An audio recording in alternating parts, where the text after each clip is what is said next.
Let yourself arrive here, slowly.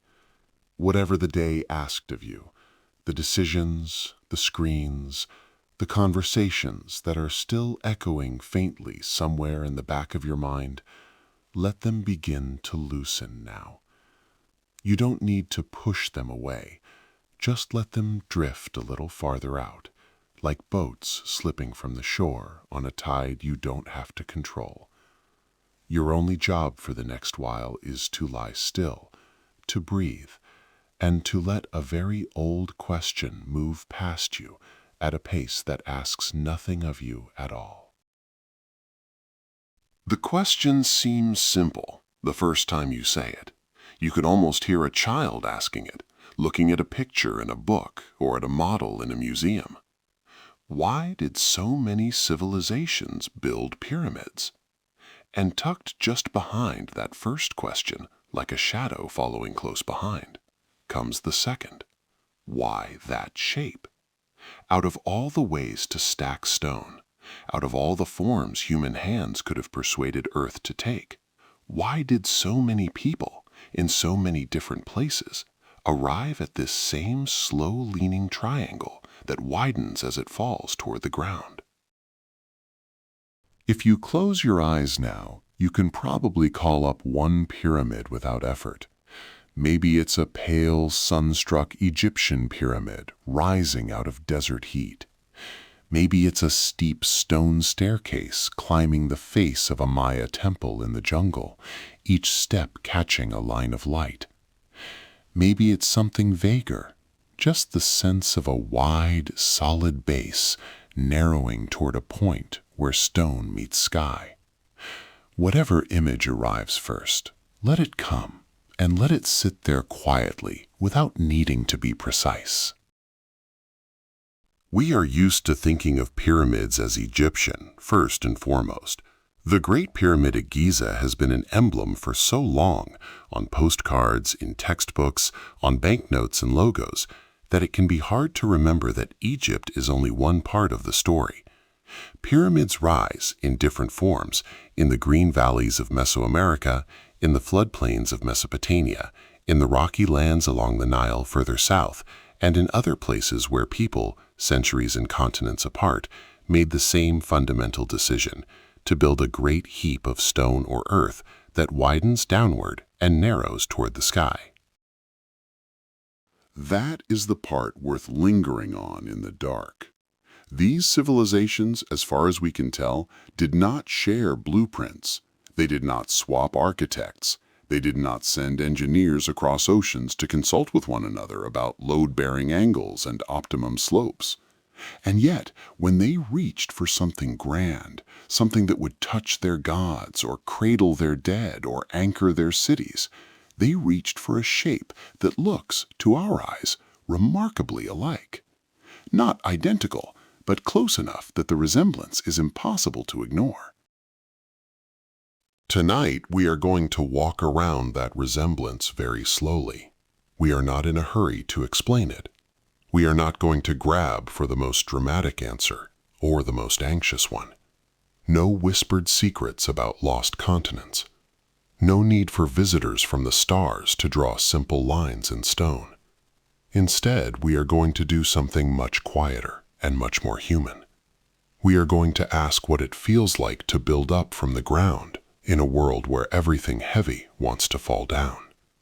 We are going to listen to what gravity and stone and time might have whispered, in different languages, to different builders, in far-flung places. Some of our answers will be practical. A pyramid, after all, is a very stable way to stack weight. It is hard to knock over. Its own mass keeps it standing, the way a mountain stands without needing reinforcement. Some of our answers will be symbolic. The pyramid points. It lifts the eye. It invites the mind to imagine ascent, from earth to sky, from human to divine, from the short span of a life to something that believes it can outlast death. And some of our answers will be social, because any structure that large is never just stone. It is people organized around a project. It is work and story, and the way a community comes to see itself in what it has made. Why that shape? We will come back to that question many times. It will be our refrain, a little like a low drum behind the music, always there, even when we are listening to other instruments. When we stand in the yellow light of the Egyptian desert, we will ask it. When we stand in the humid green around a stepped temple in the Americas, we will ask it again.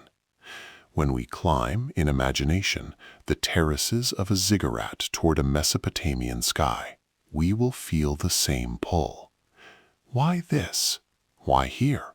Why now? Why a mountain made by hand? For tonight, you do not need to remember every name or date. You do not need to track dynasties or archaeological debates or the finer points of stone-cutting techniques. Those details will drift past you like constellations, there if you want to look at them, gone if you do not. All you really need, as you settle more deeply into whatever holds you, is a sense of the long human gesture behind the stones. The slow, deliberate reaching upward, carried out with nothing but hands and simple tools and a stubbornness that refuses to accept that everything heavy must always come down. So let your body soften. Let your breath find an easy rhythm, in and out, like waves, like centuries, like the slow coming and going of empires and their monuments. Somewhere in your mind's eye, a simple shape is standing now, broad at the base, narrowing as it rises, resting between earth and sky. It has been standing there in one form or another for as long as there have been people dreaming of permanence in a world that offers none. Tonight, we are going to keep it company for a while and listen very quietly for the reasons it might have to tell. The question is waiting. Why did some civilizations build pyramids, and why in that shape? We have all night. There is no need to answer quickly.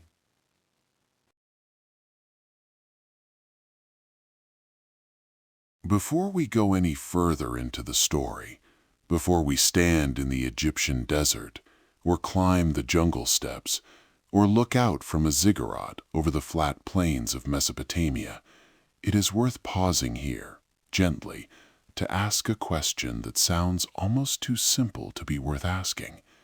What exactly is a pyramid? Not the word, not the history, not the mythology, just the shape itself. What are we actually talking about when we talk about a pyramid? Because the answer, when you sit with it quietly in the dark, turns out to be more interesting than it first appears. A pyramid, at its most basic, is a shape that starts wide and gets narrower as it rises. That is all.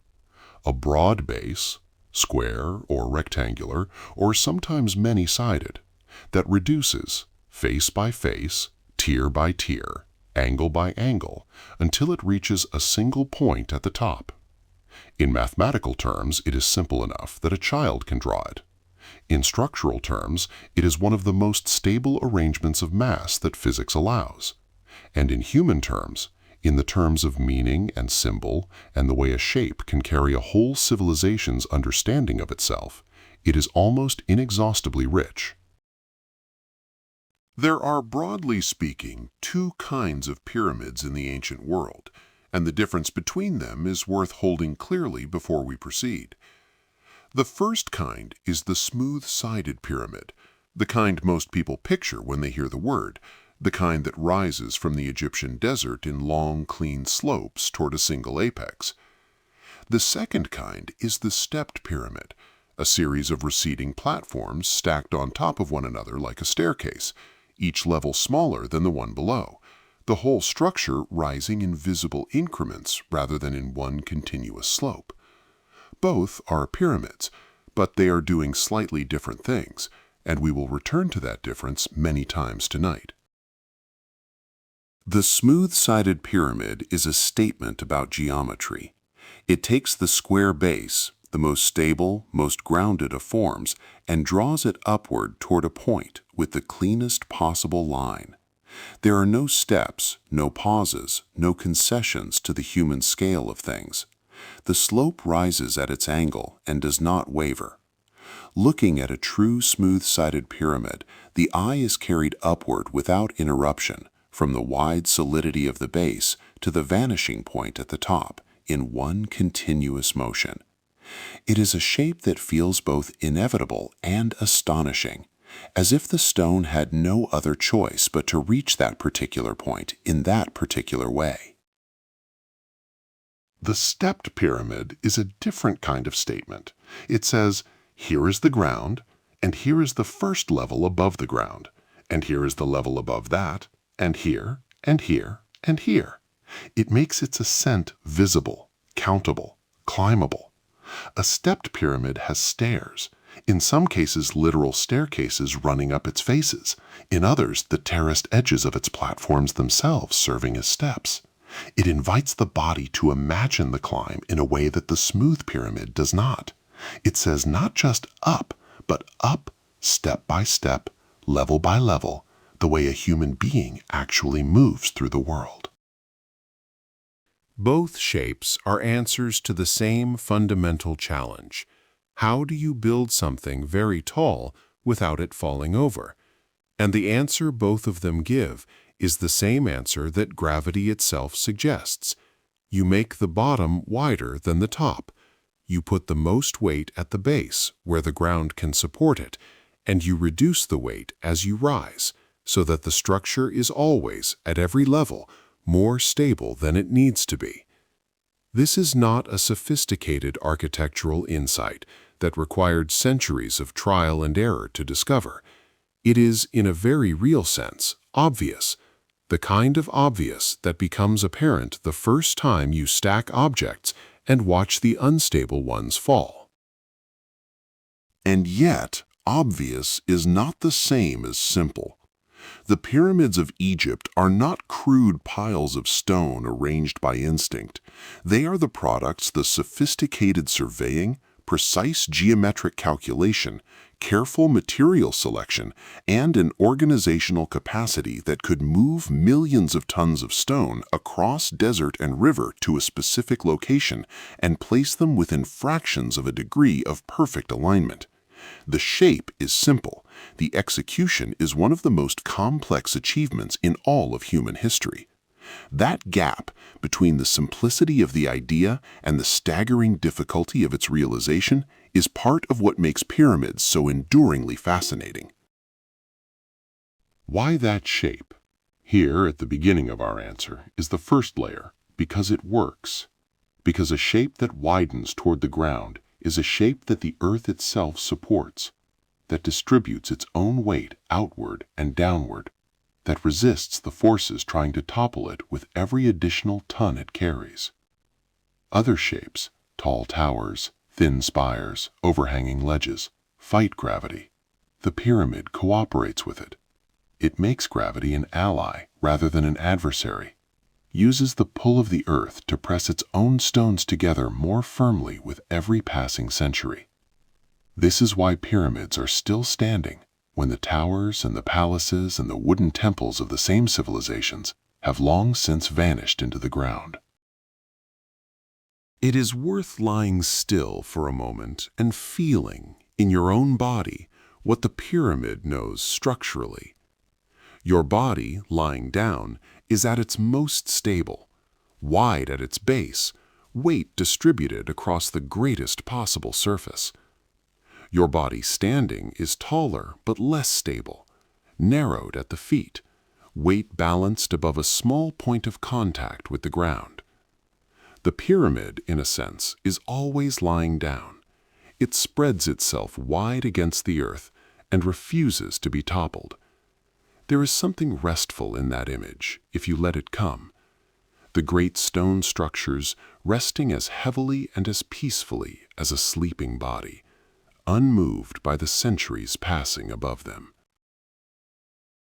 So we have the shape now, clear and simple in the mind's eye, wide at the base, narrowing upward, either smooth or stepped, depending on the culture and the purpose, cooperative with gravity rather than resistant to it, able to endure for thousands of years because its own weight is its own defense.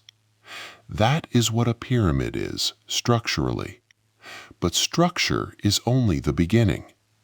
The question that runs beneath all the others, why that shape, is not really asking about physics. It is asking about meaning, about why human beings, standing before the immensity of death and time and the sky, chose this particular form to say the things they most needed to say. That question will take us much longer to answer, and we have all night. There is a conversation happening, silently and continuously, between every structure human beings have ever built and the force of gravity pressing down on it. Most of that conversation is a negotiation, the structure pushing up, gravity pushing down, the two forces held in balance by the skill of the builders and the strength of the materials. Most buildings, if you could hear that conversation, would sound like argument, like effort, like the constant low tension of something holding itself together against a force that would prefer it to lie flat. The pyramid is different. The pyramid, if you could hear its conversation with gravity, would sound like agreement. To understand why, you have to think about what happens when weight is distributed through a structure. Every stone in a tall building is carrying the weight of everything above it, pressing down through the courses below, transferring load through walls and columns and arches to the foundations, ultimately to the ground. In a conventional building, the stones at the base carry enormous loads, and the structure must be designed specifically to handle them. The wider and more elaborate the building, the more complex the load paths.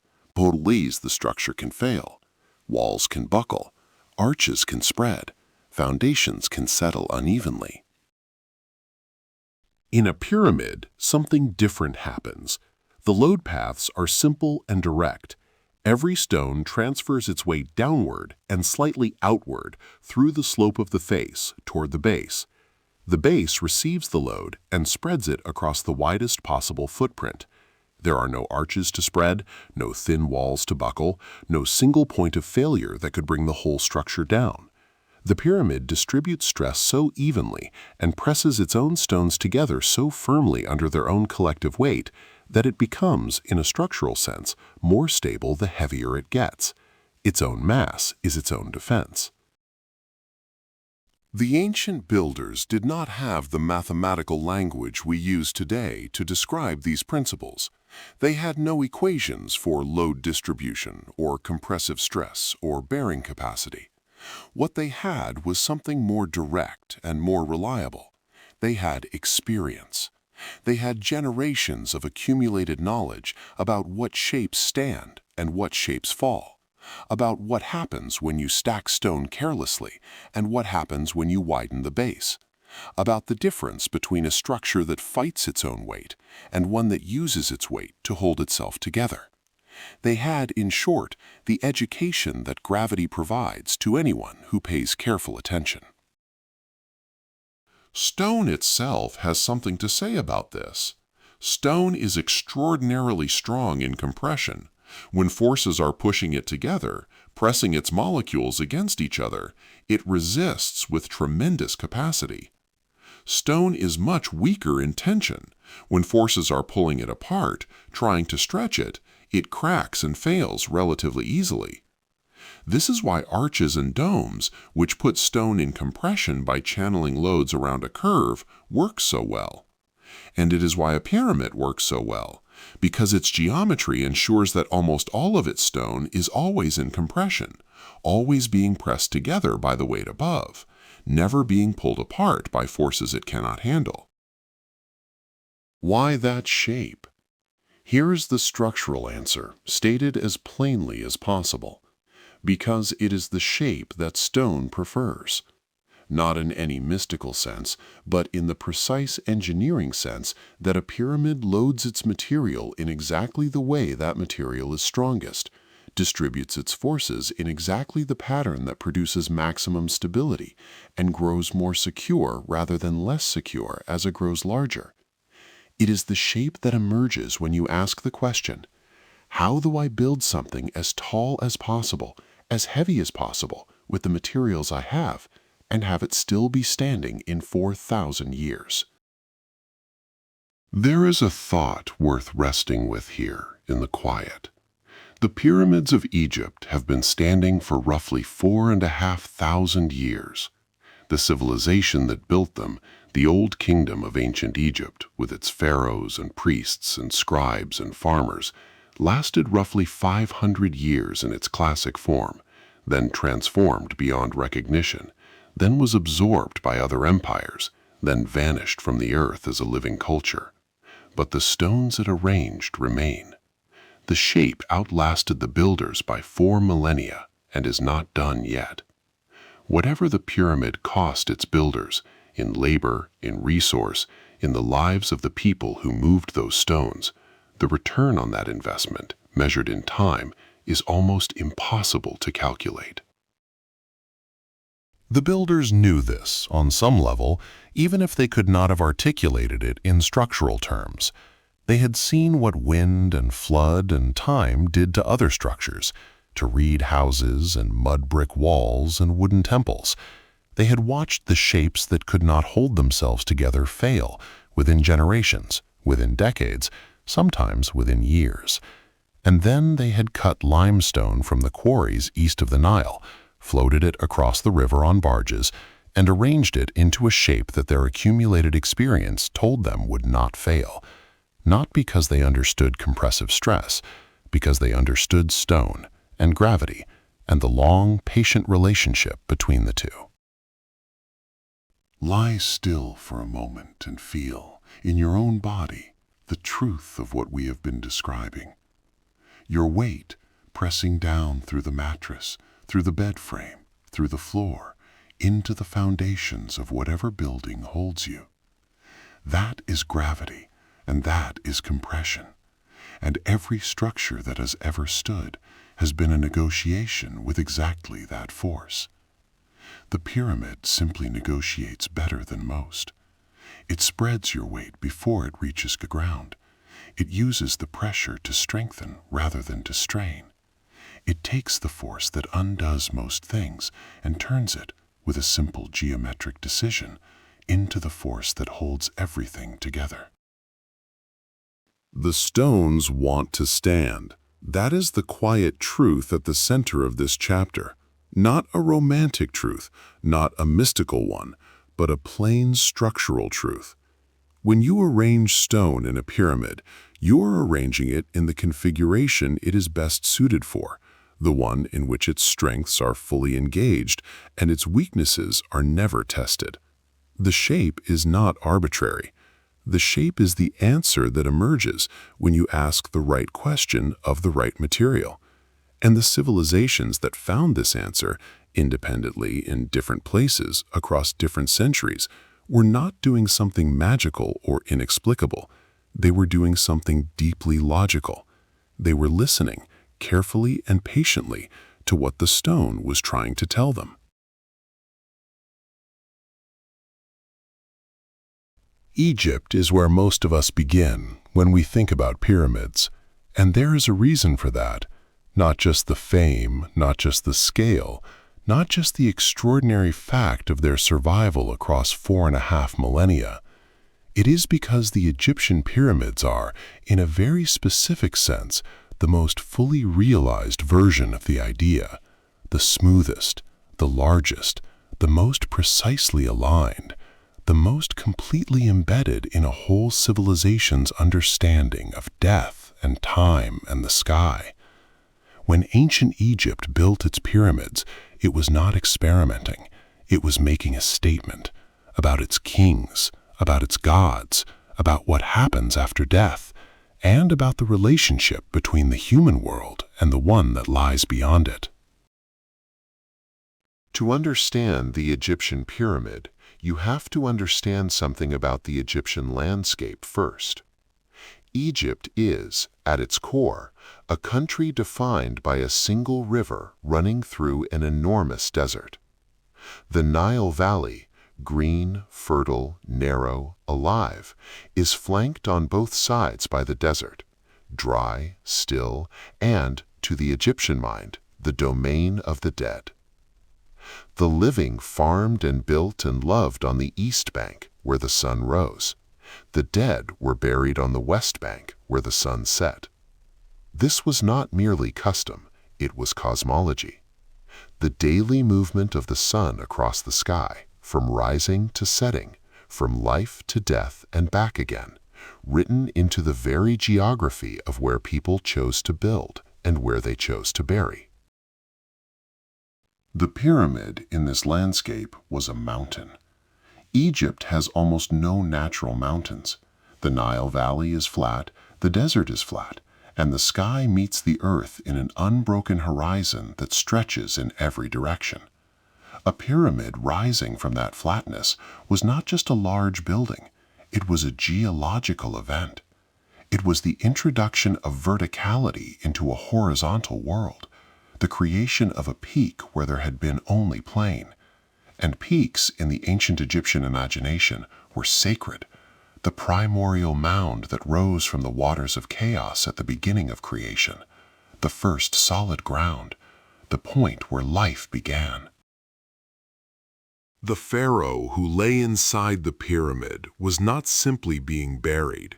He was being placed at the center of a cosmological argument, an argument made in stone, visible from miles away, that said, this man was not merely a king. He was the point of connection between the human world and the divine one. He was the axis around which the universe turned. His tomb was not a hole in the ground, it was a mountain, and mountains touch the sky, and the sky is where the gods live, and the gods are what keep the sun rising, and the Nile flooding, and the crops growing, and the world continuing to be the world. The pyramid shape itself carried specific theological meaning in the Egyptian religious system. The benben, a sacred conical or pyramidal stone kept in the temple of the sun god Ra at Heliopolis, was believed to be the point where the first rays of the rising sun touched the earth at the moment of creation. The pyramid's apex, gilded and gleaming, was a benben made large, a point designed to catch the sun's first light, to participate in the daily renewal of creation, to align the dead king's resting place with the most fundamental act of the universe. Every morning, when the sun rose and touched the tip of the pyramid, the cosmological argument was renewed. Creation was happening again. The king was part of it. Why that shape? Here, in Egypt, is the answer most deeply embedded in theology. Because it was the shape of the sacred mound, the shape of the first solid thing, the shape of the point where light first touched the earth. The pyramid was not chosen for its structural properties, though those were real and consequent. It was chosen because it meant something.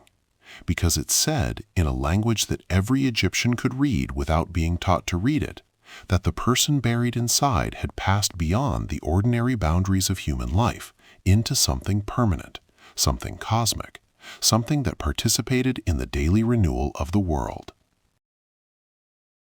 The Old Kingdom pharaohs who built the Great Pyramids, Djoser, Sneferu, Khufu, Khafre, Menkaure, were not building monuments to their own vanity, though vanity surely played its part. They were building instruments. The pyramid was a machine for transformation, for the transformation of the dead king into a divine being capable of ascending to the sky, joining the circumpolar stars that never set, becoming one of the gods whose attention kept the universe in motion. The burial chamber deep within was not a final resting place, it was a launching point. There is something worth resting with here, in the quiet dark. The idea of death as a journey rather than an ending. The Egyptians were not unique in holding this belief, but they were perhaps the most architecturally committed to it of any civilization in history. They poured the resources of an entire state across centuries into the project of building the infrastructure of that journey. The ramps and the causeways and the valley temples and the mortuary temples and the boat pits containing the actual cedar boats in which the dead king would sail the sky. All of it, the entire elaborate complex, was the terminal of a departure. The pyramid was the gate. Lie quietly and let the image form. The desert at dawn, the air still cool from the night, the horizon beginning to pale in the east, and there, rising from the flat plain of the West Bank, the pyramid. Not the tourist destination, not the famous postcard image, but the thing itself, as it was when it was new, its casing stones of fine white Tura limestone still in place, still polished, still gleaming, the capstone at the apex sheathed in electrum, catching the very first light of the sun. The whole surface of the pyramid blazing white and gold in the early morning, visible from miles across the desert, a man-made mountain burning with reflected light. That is what they built. That is what they meant. The Old Kingdom lasted roughly 500 years, from around 2686 to 2181 BCE. In that time, the Egyptians built the largest stone structures in the history of the world, aligned them to the cardinal points with a precision that still astonishes modern surveyors, and embedded in their shape a complete theological account of death, transformation, and the relationship between the human and the divine. Then the Old Kingdom ended, its last weak pharaohs unable to maintain the centralized authority that pyramid building required, the state fragmenting into competing provinces. The pyramids remained, empty of their kings, stripped of their casing stones over the following centuries, worn by wind and sand, but standing, still catching the morning light on their angles, still making the argument that someone 4,500 years ago decided was worth making in stone. Nothing begins fully formed. The pyramid, that shape we have been holding in our minds as something ancient and inevitable and complete, did not arrive in the world as the Great Pyramid of Giza. It arrived slowly, in stages, through a process of accumulation and revision and accidental discovery that unfolded over several centuries. It was not designed, it was arrived at. And the story of how it got there is, in its quiet way, one of the most interesting stories in all of architectural history. The story of a civilization feeling its way, generation by generation, toward a shape it did not yet know it was looking for. To begin at the beginning, you have to go back before the pyramids entirely, back to the earliest Egyptian royal tombs, which were not pyramids at all. They were flat. They were low rectangular structures made of mud brick with slightly sloping sides and a flat top, built over the underground burial chambers of the early kings. The Arabic word for bench is mastaba, and that is what these structures looked like. Long, low benches of mud brick sitting on the desert floor above the dead. Functional, respectful, permanent enough in their way, but flat, close to the earth, not yet reaching for the sky. The mastaba was the standard form of elite burial for the first several centuries of Egyptian history. not just for kings, but for nobles, officials, and wealthy individuals. The underground chambers grew more elaborate over time. The above-ground structures grew larger. The grave goods became more sophisticated. But the essential form remained flat-topped and earthbound. The idea of height, of reaching upward, of building something that would rise above the desert plain and touch the sky, had not yet arrived. Or rather, it had not yet arrived in the hands of someone with both the vision to imagine it and the power to realize it. That person was Imhotep. He served as the chief architect and vizier, the highest official, of the pharaoh Djoser, who ruled around 2650 BCE. Imhotep is one of the few architects of the ancient world whose name has survived, and he survived it for good reason. He was, by any measure, one of the most consequential designers in human history. What he did at the site of Saqqara on the west bank of the Nile was deceptively simple. He stacked mastabas. He built one mastaba, and then he built a smaller mastaba on top of it, and then a smaller one on top of that, and then another and another, until he had 6 receding platforms rising to a height of about 60 meters above the desert floor. The step pyramid of Djoser at Saqqara was the result, the first large stone structure in the history of the world, and the first pyramid. Not a smooth pyramid, not yet the pure geometric form that the Old Kingdom would perfect a century later, but unmistakably a pyramid, a structure that widened toward the ground and narrowed toward the sky, that introduced height into a flat landscape, that reached upward in a way no human building had ever reached before. When it was completed, it must have been almost incomprehensible to the people who saw it for the first time. A building that tall, made entirely of stone, in a world where everything built by human hands had always been close to the ground. But Imhotep's step pyramid was not the end of the evolution, it was the beginning. The generations of architects who followed him spent the next century refining the idea, experimenting with angles and proportions, learning through a series of spectacular failures and partial successes what the shape could and could not do. The pharaoh Sneferu, who ruled around 2600 BCE, is the most instructive example. He built not one pyramid, but 3, each one a lesson in what happened when you pushed the form in a different direction. His first pyramid at Meidum began as a step pyramid and was later converted, the steps filled in with packing stones and a smooth outer casing applied. It partially collapsed, probably in antiquity, leaving the bizarre truncated tower that still stands today, its lower courses buried in the rubble of its own casing. His second pyramid, at Dashur, is the one known as the bent pyramid. It begins its rise at a steep angle of 54 degrees, then abruptly changes to a shallower angle of 43 degrees about halfway up, creating the distinctive kinked profile that gives it its name. The change in angle was almost certainly a correction mid-construction, the builders realizing that the original slope was too steep to be structurally sound at the intended height, and adjusting before the whole thing failed.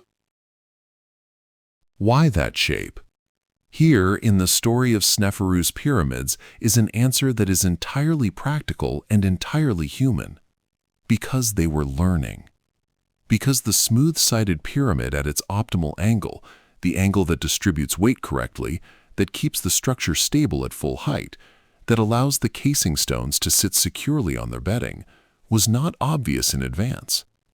It was discovered through generations of building and watching what held and what failed, through the slow accumulation of knowledge that only comes from doing something repeatedly and paying careful attention to what happens. The final angle of the Great Pyramid, 52 degrees, was not chosen arbitrarily. It was earned. Sneferu's third pyramid, also at Dashur, is called the Red Pyramid for the warm color of its exposed limestone core. It rises at the corrected angle of 43 degrees, the angle learned from the bent pyramid's mid-construction adjustment, and it is the first true smooth-sided pyramid in history to be completed successfully. It is enormous, beautiful, and almost entirely ignored by tourists who cannot see past its more famous successors at Giza. But it is the proof of concept, the demonstration that the smooth-sided pyramid was structurally achievable, that the angle had been found, that what came next was possible. What came next was Khufu, Sneferu's son, building the Great Pyramid at Giza, the largest, most precisely engineered, most fully realized version of the idea that his father and grandfather and great-grandfather and Imhotep before them had been working toward for over a century. The Great Pyramid did not come from nowhere.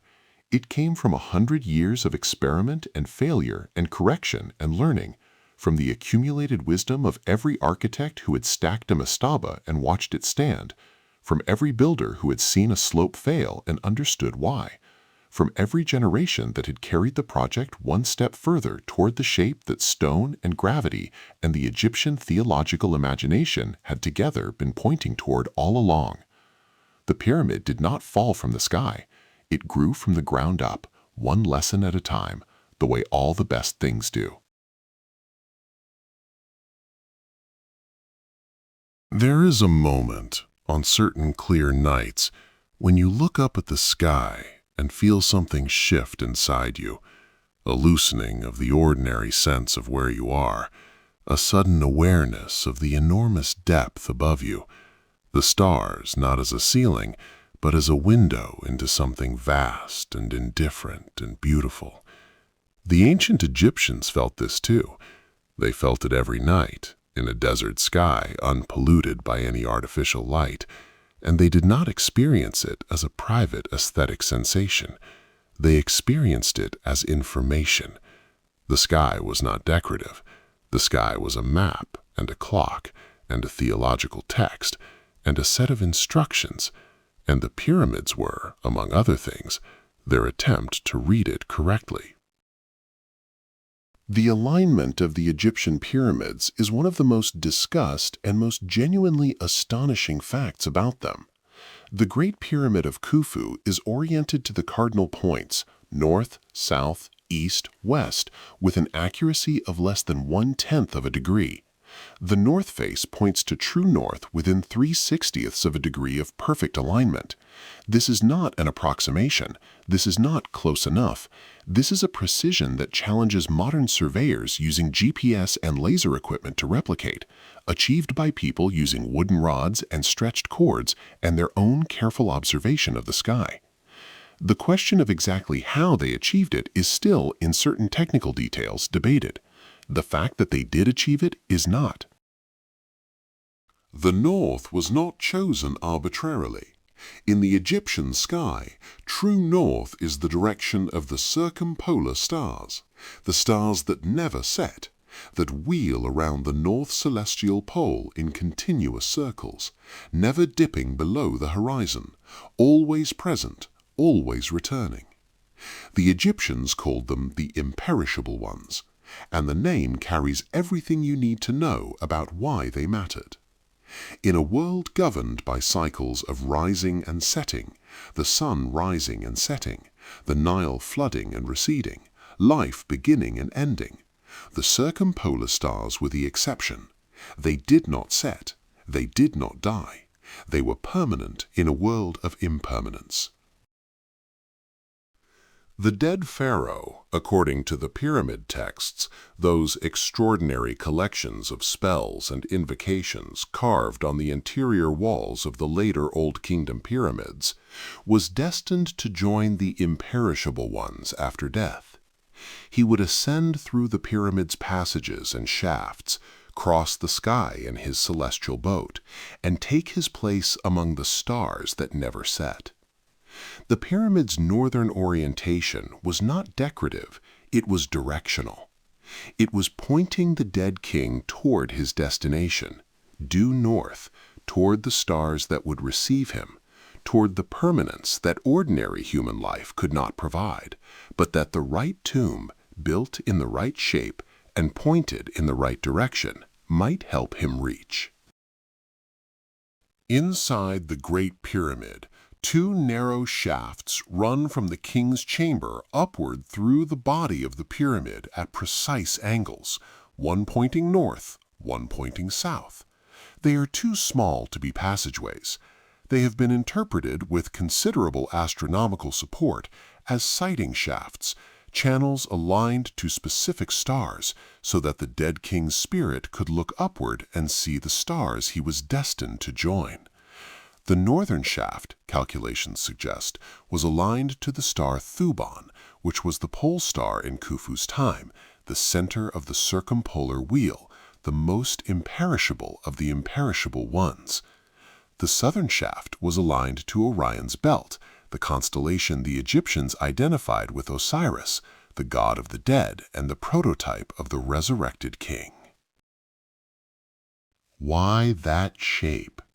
Here, in the astronomical alignments, is an answer that belongs to the sky rather than the earth. Because the pyramid was not only a tomb or a mountain or a theological statement, it was an instrument. Its orientation, its angles, its interior passages, all of them were calibrated to the movements of specific stars, to the geometry of the sky at a specific latitude, to the precise astronomical conditions of a specific moment in history. The pyramid was a machine for connecting the dead to the cosmos, and it had to be built correctly, not approximately, not close enough, but correctly, or the machine would not work. The Egyptians were not unique among ancient peoples in their attention to the sky.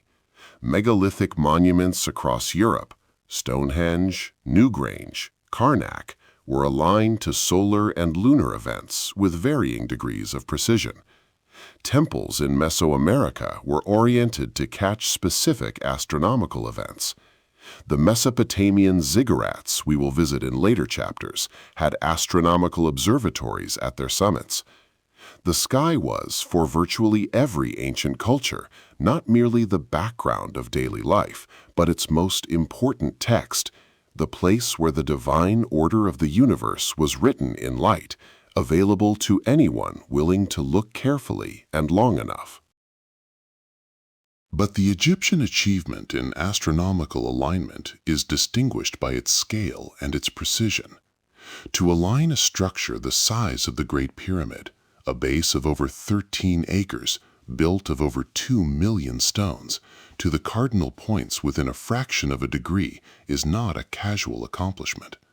It required years of observation before construction began, sophisticated instruments for transferring celestial measurements to the ground, and a level of organizational continuity that could maintain the precision of the alignment across the decades the construction took.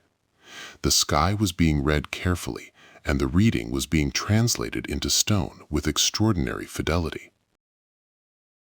Lie quietly now, and let the night sky settle above you in your imagination. Not the washed-out suburban sky you might be used to, but the desert sky of ancient Egypt. The stars so thick and bright that the darkness between them seems secondary. The Milky Way, a river of light broad enough to cast a faint shadow. The circumpolar stars wheeling slowly around the pole, never setting, describing their patient circles above the pyramid apex that points toward them. The two shafts inside the pyramid aligned to Thuban and Orion, channeling the sky's geometry into the stone, connecting the chamber where the king lay to the stars where he was going. All of it precise, all of it intentional, all of it pointing somewhere. The sky that the Old Kingdom Egyptians read so carefully is not quite the same sky we see tonight. The precession of the Earth's axis has shifted the positions of the stars over 4,500 years, and Thuban is no longer the pole star. and Orion's belt rises at a slightly different point on the horizon than it did in Khufu's time. But the pyramids still point north. The shafts still run at their original angles through the stone.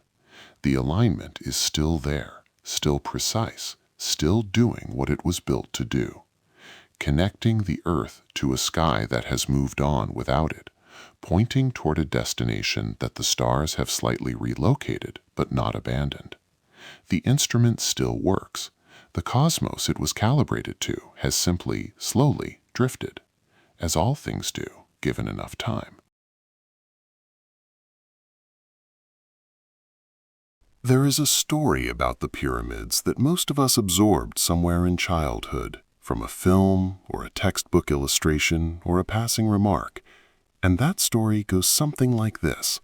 The pyramids were built by slaves, thousands of them whipped under the desert sun, hauling stones under the supervision of cruel overseers, their suffering the hidden foundation of Egypt's glory. It is a compelling story. It has a moral weight that makes it feel true. And it is, as far as the archaeological evidence is concerned, almost certainly wrong. The truth of who built the pyramids and why, and what the building did to the society that undertook it, is considerably more interesting than the story we were told. The evidence began accumulating seriously in the 1990s when archaeologists excavating the area south of the Giza Plateau discovered something extraordinary: a workers' village. Not a slave camp, not a temporary encampment, but a permanent, organized settlement with bakeries and breweries and administrative buildings and medical facilities and cemeteries. The cemeteries were particularly revealing. The people buried there had received careful burial, not the elaborate burial of nobles, but respectful interment with grave goods, the kind of treatment you give to people whose labor you value and whose souls you believe will continue after death. These were not people whose lives were considered disposable. The skeletons themselves told a story. Many of them showed evidence of healed injuries, fractures that had been set and had mended, suggesting that injured workers received medical care and were allowed to recover rather than being discarded. They showed evidence of heavy physical labor, yes, the bone density and muscle attachment patterns of people who moved enormous weights, but also evidence of adequate nutrition, of lives that were hard but not deliberately degraded. The forensic picture that emerged from the Giza workers' village was of a workforce that was respected, fed, housed, and cared for. Not slaves, workers. More than that, the administrative records that have survived from the Old Kingdom suggest that pyramid building was organized around a rotating labor system called corvée. Farmers, whose fields lay fallow during the Nile's annual inundation, the months when the river flooded and agricultural work was impossible, were conscripted to work on the royal building projects during that period. They came not as slaves taken by force, but as subjects fulfilling an obligation to the state, in the way that medieval peasants owed labor service to their lords, or the way citizens of many ancient societies owed military service to their kings. They were paid, in food, in beer, in the security of belonging to a system that fed and protected them. This changes everything about what the pyramids meant, and not just for the workers who built them. A project of this scale, moving 2.5 million stones, feeding and housing tens of thousands of workers for decades, was also an economic engine. It required bread, which required grain, which required farms. It required copper tools, which required mining and smelting. It required rope and sledges and ramps, which required craftsmen and materials from across the known world. The pyramid project was not a drain on the Egyptian economy. It was, in important respects, the Egyptian economy, the organizing project around which the resources and labor of the entire state were coordinated. Why that shape? Here is an answer that belongs to the sociology of pyramid building. Because a pyramid, more than any other form, is a project that can be grown incrementally, that can absorb labor in seasons and stages, that can be organized in the distributed, rotating way that corvée labor requires. You do not need to have all your workers present simultaneously to build a pyramid. You need to have the base complete before you build the next level. But each level can be built independently by successive waves of workers, each wave contributing its portion and going home. The pyramid is, among other things, a form ideally suited to the rhythms of an agricultural society with seasonal labor surpluses. There is something worth sitting with in this, the idea that the pyramid was not built in spite of the society around it, but through it and because of it. The workers who came to Giza were not anonymous victims. They were people from villages across Egypt, people who could go home afterward and tell their children and grandchildren that they had worked on the pharaoh's pyramid. They had touched the stones that their neighbors and descendants would see on the horizon for the rest of their lives. They had been part of something larger than themselves, something that connected them to the divine order of the universe, to the pharaoh who maintained that order, to the project of keeping the world working. That is not nothing. That is, for many people and many times and places, a profound reason to work hard. The graffiti supports this reading. Egyptian workers left graffiti on the stones of the pyramids, not complaints, not lamentations, but the names of their work gangs written with evident pride. The gangs gave themselves names: Friends of Khufu, Drunkards of Menkaure. These are not the names of people who considered themselves victims. These are the names of people who identified with the project, who claimed it as their own, who wanted to be remembered as part of it. The pyramid was not built over their protests. It was built through their pride. The social dimension of pyramid building extended beyond the workers themselves to the entire civilization that organized around it. The logistics of feeding and supplying a major pyramid project required the development of administrative systems, record-keeping, resource allocation, supply chain management that became the foundation of the Egyptian state apparatus. The pyramid built the bureaucracy as much as the bureaucracy built the pyramid. The two things grew together, each making the other more capable. The organizational complexity of the project and the organizational complexity of the state evolving in tandem across the centuries of the Old Kingdom. Let the image settle quietly, not the slave driver and the suffering worker, but something different. A man from a village in the Delta, arriving at Giza during the inundation season, finding his bunk in the workers' village, eating bread baked in the enormous bakeries whose remains archaeologists have excavated, drinking beer brewed in the adjacent brewery, rising at dawn and taking his place in the chain of labor that is slowly, stone by stone, raising the largest structure in the history of the world, going home in the dry season to his farm and his family, carrying with him the story of what he had done, what they had all done together on the plateau above the Nile. Why that shape? Because it was the shape of everything a society can accomplish when it organizes itself around a shared project and decides collectively that it is worth doing. We leave Egypt now, leave the desert and the Nile and the smooth white limestone slopes and the dead kings ascending to their circumpolar stars, and we travel in imagination an enormous distance, across the Mediterranean and the Atlantic, through thousands of miles of ocean that no ancient Egyptian ever crossed, to a different continent entirely, a different climate, a different sky. We arrive in Mesoamerica, the region we now call Mexico in Central America, in the green and humid world of the Maya and the Aztec and the cultures that preceded them. And here, in this place that had no contact with Egypt, no knowledge of the Nile or the pharaohs or the theology of the imperishable ones, we find pyramids. They are not the same pyramids. That is the first and most important thing to hold clearly. The pyramids of Mesoamerica are stepped, not smooth. They are temples, not tombs, structures built for the living as much as for the dead, for ritual and ceremony and the public performance of religion, not for the private journey of a king's soul to the stars. They have staircases running up their faces, steep and deliberate, designed to be climbed by priests in elaborate regalia while crowds watched from below.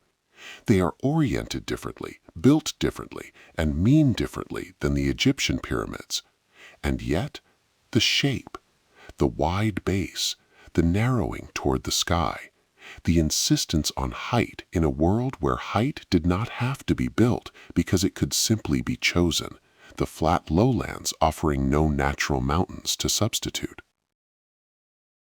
The oldest pyramids in Mesoamerica predate the Maya civilization we most associate with them. At the site of La Venta, built by the Olmec people around 900 BCE, roughly 1600 years after the Great Pyramid of Giza, there is a large earthen mound that some researchers interpret as a pyramid form, though its irregular shape has also been compared to a volcano.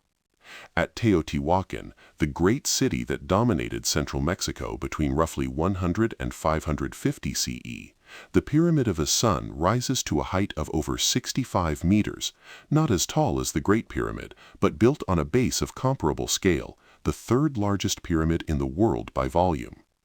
Nobody knows with certainty which culture built Teotihuacan or what language they spoke. The city had been abandoned and was already ancient when the Aztecs arrived and named it, naming it the place where the gods were created, because a city that large and that old could only, in their understanding, have been built by divine hands. The Maya pyramids are perhaps the most visually dramatic of all, steep, tall relative to their bases, with staircases that ascend at angles steep enough to make the climb genuinely demanding, and temples at the summit that look from the ground like they are touching the sky. Chichen Itza, Tikal, Palenque, Uxmal, each of these sites has at its center a pyramid that organized the surrounding space, dominated the surrounding landscape, and served as the stage for the religious and political life of the city. The pyramid was not separate from the city. It was the city's center, its axis, the point around which everything else arranged itself. The theological meaning of the Mesoamerican pyramid was rooted in the same intuition as the Egyptian one, arrived at independently and expressed differently. Height was proximity to the divine. The gods lived above, in the sky, on the tops of mountains, in the realm that ordinary human beings could not reach without effort and ceremony. A pyramid was a mountain made by hand, a staircase built from the human world to the divine one. The priest ascending the steep steps of a Maya temple was not merely climbing a building. He was making a journey, leaving the ordinary world at the base and arriving, step by step, at the threshold of the sacred at the summit. Why that shape? Here in Mesoamerica is an answer that resonates with what we found in Egypt, but arrives from an entirely different direction. Because up is sacred. Because every human culture that has ever looked at the sky and felt the presence of something larger than itself has understood instinctively and immediately that the divine lives above. Not below, not beside, but above, in the light, in the weather, in the movements of the sun and moon and stars that govern the rhythms of agricultural life. A pyramid is the most direct architectural expression of that understanding. It is a building that points. It says, that way, up. That is where the important things are. The ritual life of the Maya pyramid was more visible and more violent than the Egyptian one. Where the Egyptian pyramid concealed its sacred function inside, the king's journey happening in the hidden chambers within the stone, the Maya pyramid performed its sacred function on the outside, on the summit platform, in public view. Sacrifices were made at the top. The blood of captives and sometimes of willing participants was offered to the gods, who kept the sun moving, the rain falling, the crops growing. The crowds below watched. The pyramid was a theater as much as a temple, a stage designed to make the sacred visible to as many people as possible, to bring the human community into witnessed relationship with the divine. The orientation of Mesoamerican pyramids to astronomical events was as careful in its own way as the Egyptian alignments. The Pyramid of Kukulkan at Chichen Itza, also known as El Castillo, is oriented so that on the spring and autumn equinoxes, the shadow cast by the pyramid's corner creates the illusion of a serpent descending the staircase, its triangular shadow sections connecting to a carved stone serpent head at the base. The effect lasts for approximately 34 minutes at each equinox. This is not an accident. It is a deliberate astronomical and artistic achievement, requiring precise knowledge of the sun's position at the equinox and precise orientation of the pyramid's geometry to produce it. The sky was being read here too, carefully and lovingly, translated into shadow and stone. Let the image come gently, a Maya pyramid at dawn in the jungle. The stone still cool from the night, mist rising from the surrounding forest, the first light beginning to catch the upper terraces. Howler monkeys somewhere in the trees, the city below still quiet. And at the summit, a small temple, its carved facade facing east, waiting for the sun. The pyramid is not passive in this moment. It is oriented, aligned, ready, a machine for receiving the day's first light in a specific way, at a specific angle, for a specific purpose. Just like its Egyptian counterparts, an ocean and 1,000 years away. Why that shape? Because when human beings in two different hemispheres, speaking different languages, worshiping different gods, building in different materials, asked the same question, how do we build something that reaches toward the divine, they arrived, independently, at the same answer. Not because they were copying each other, not because there was a single ancient source, but because the question itself, asked honestly and persistently enough, tends to produce similar answers. The sky is up. The divine is in the sky. A building that reaches upward is a building that reaches toward the divine. And the shape that reaches upward most efficiently, most stably, most visibly, the shape that can be built tall without falling, that can be seen from miles away, that can be climbed step by step from the human world to the threshold of the sacred, is a pyramid. Two civilizations found the same answer because there were only so many good answers to find. 9. There is something in the human body that understands climbing before the mind has words for it. The effort of ascent, the weight shifting forward onto the front foot, the push of the leg, the slight lean into the slope, is one of the oldest physical experiences our species has. We climbed to safety, to food, to vantage points from which we could see what was coming. We climbed because the high places were safer, quieter, more commanding of the world below. And somewhere in that long prehistory of climbing, long before the first stone was cut for the first pyramid, long before any priest ascended any temple staircase in any civilization, the body learned an association that the mind would later make theological. Up is better. Up is safer. Up is where you go when the ordinary world is not enough. The pyramid staircase is the architectural formalization of that ancient bodily knowledge.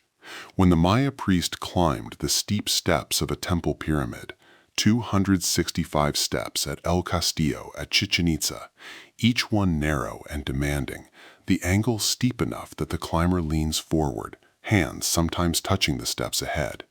He was not merely moving from one elevation to another. He was enacting a journey. The base of the pyramid was the human world, the world of the market and the cornfield and the household, and the summit was the divine world, the threshold where the sky began, the place where the ordinary rules of human existence gave way to something larger. The climb was the transition. The steps were the border crossing. This idea of the sacred mountain as the axis connecting earth to heaven, the place where the human world and the divine world meet, appears in religious traditions so widely distributed across human cultures that scholars of religion have given it a name. They call it the axis mundi, the world axis, the cosmic center. It appears as Mount Olympus in Greek religion, where the gods lived on the summit. It appears as Mount Meru in Hindu and Buddhist cosmology, the sacred mountain at the center of the universe around which the worlds revolve.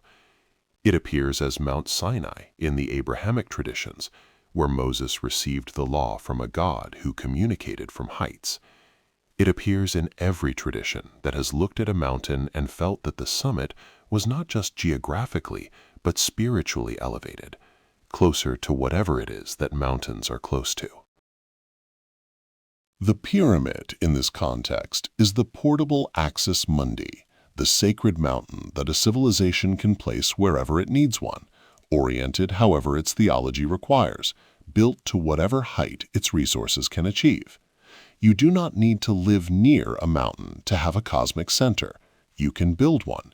You can cut the stone and move it and stack it and align it and carve it with the names and faces of your gods. And when it is done, you will have a mountain that is more perfectly a mountain than any natural mountain, because it is built to the exact specifications that your cosmology requires, oriented to the exact directions that your theology demands, with steps placed at the exact intervals that your ritual prescribes. The number of steps on many Mesoamerican pyramids was not arbitrary. El Castillo at Chichen Itza has 365 steps in total, one for each day of the solar year, divided among its 4 staircases and the top platform. The pyramid was a calendar as well as a temple, its steps counting the days of the year, its annual shadow events marking the equinoxes, its entire geometry encoding the astronomical knowledge of the civilization that built it. Climbing it was not just a physical ascent, it was a movement through time as well as space, each step a day, the climb from base to summit a journey through the year, the arrival at the top the moment when time and space both opened into the divine. Why that shape? Here, in the theology of the cosmic mountain, is perhaps the deepest answer we have found so far. Because a pyramid is a shape that every human body already understands as sacred. We do not need to be taught that height is significant. We do not need a theological education to feel that the summit of a mountain is a different kind of place than the valley below. The pyramid formalizes and amplifies an intuition that is, in some sense, prior to culture, built into the body's relationship with gravity and height and the sky. When civilizations around the world reached for the pyramid form, they were reaching for the shape that their own bodies had always known was the shape of ascent, of elevation, of the journey from the ordinary to the extraordinary. The ritual processions that climbed these pyramids were not private events. They were theater, performed before the entire community, visible from the surrounding city, the priest's ascent and the sacrifice at the summit witnessed by thousands of people standing in the plaza below. The height of the pyramid served this theatrical purpose perfectly. A ceremony performed at ground level is visible only to those immediately around it. A ceremony performed at the summit of a 60-meter pyramid is visible to everyone within a considerable radius, the figures at the top tiny against the sky, their gestures readable as symbols even when their words cannot be heard. The pyramid put the sacred on display. It made the relationship between the human and the divine a public, communal, shared event rather than a private or hidden one. There is a kind of democracy in this, of a very ancient and very particular sort. The Egyptian pyramid hid its sacred function inside stone, accessible only to the dead king and the priests who served him. The Mesoamerican pyramid displayed its sacred function on its exterior, accessible in the sense of being visible to everyone, though only the priests and rulers could make the actual climb.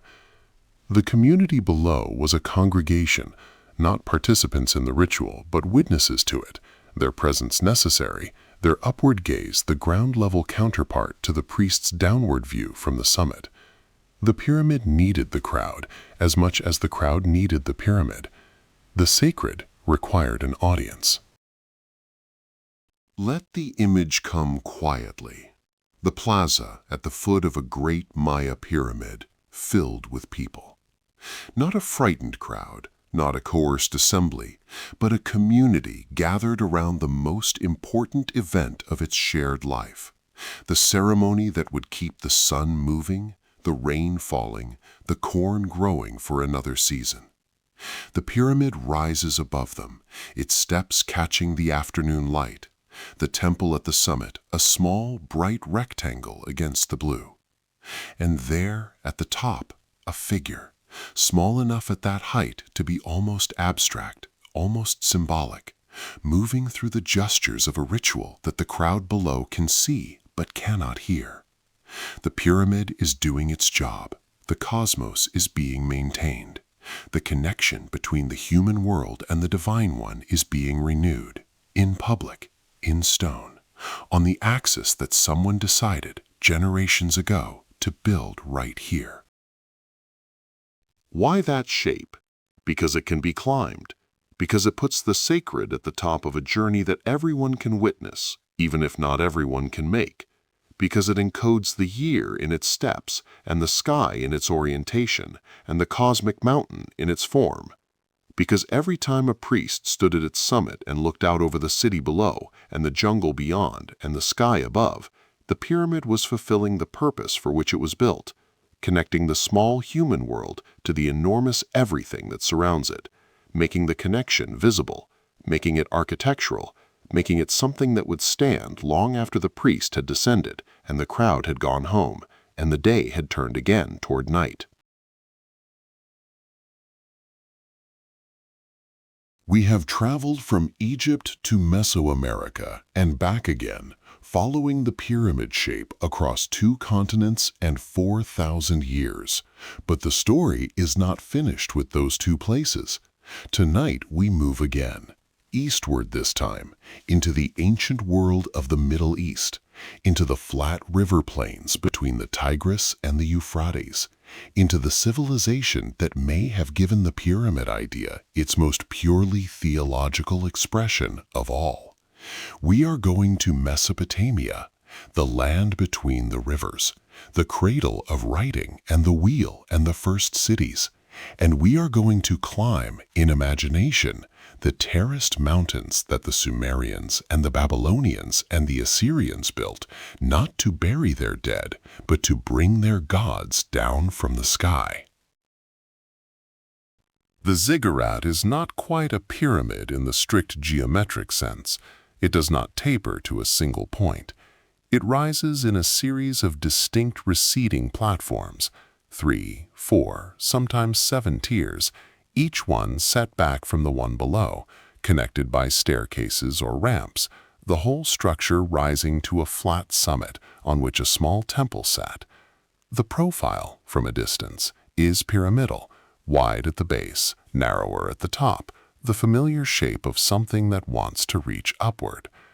But where the Egyptian pyramid was a closed, solid mass of stone designed to protect what was inside it, the ziggurat was an open, accessible structure designed to be climbed, to be used, to serve as the literal meeting point between the human and the divine.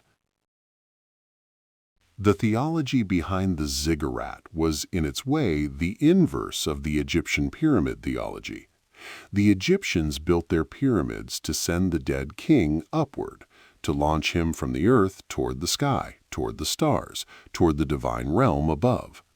The Mesopotamians built their ziggurats to bring the divine downward, to provide the gods with a resting place on earth, a mountain peak from which they could look out over the city they patronized and to which they could descend when ritual required their presence.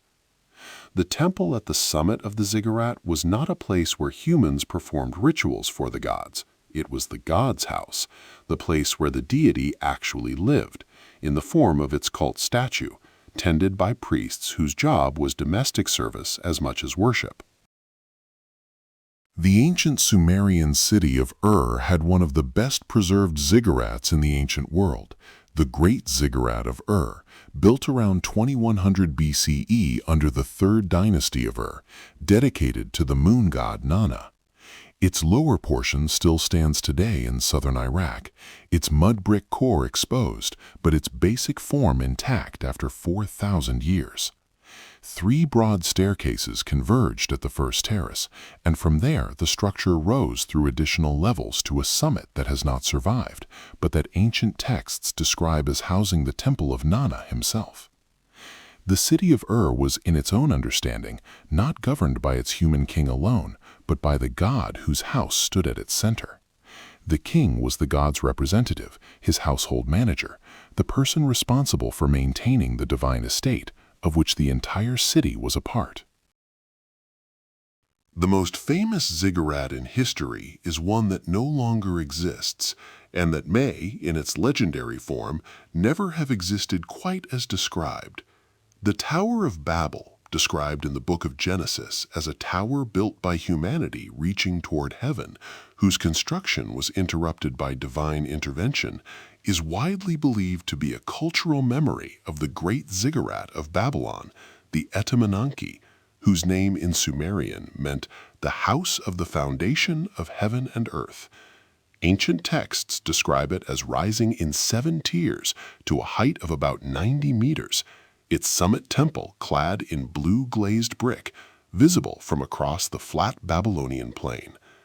Whether the Genesis story reflects a specific historical event or a more general cultural impression of Mesopotamian pyramid building, it preserves something real about what ziggurats meant to the people who encountered them, an audacious reaching upward, a human ambition to close the gap between earth and sky. Why that shape?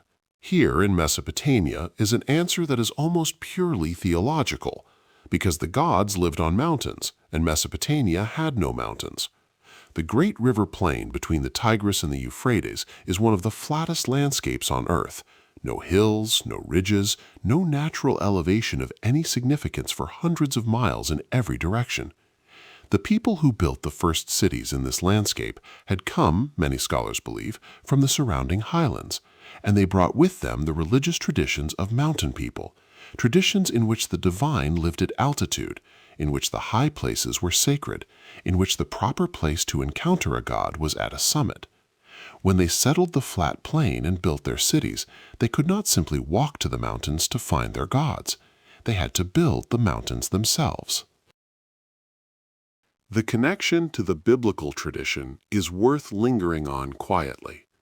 The Hebrews who wrote the book of Genesis knew the ziggurats of Mesopotamia, knew them from direct experience, from the centuries of Babylonian influence and exile that shaped so much of the Hebrew Bible's imagery. The Tower of Babel story is, in part, a theological commentary on the ziggurat tradition, a meditation on the human desire to close the gap between earth and heaven, and on the divine response to that desire. Whether you read the story as cautionary tale or as cultural memory, it captures something essential about what the stepped pyramid meant to the people who built it and to the people who encountered it. It was an attempt to reach the unreachable, to make the human-divine distance smaller by the simple, stubborn expedient of building upward. In Southeast Asia, the pyramid tradition took yet another form, the Temple Mountain of the Khmer civilization, whose most magnificent expression is Angkor Wat in present-day Cambodia. Built in the 12th century CE, Angkor Wat is a stepped pyramid temple surrounded by moats and galleries, its 5 towers representing the 5 peaks of Mount Meru, the cosmic mountain of Hindu and Buddhist cosmology. It is the largest religious monument ever built, larger even than the Great Pyramid of Giza in terms of total area, and its pyramid form is not Egyptian or Mesoamerican in its visual language, but unmistakably related in its fundamental logic. A stepped mountain rising at the center of the world, connecting the earth to the divine, the human to the cosmic. Let the geography of it settle over you as you drift.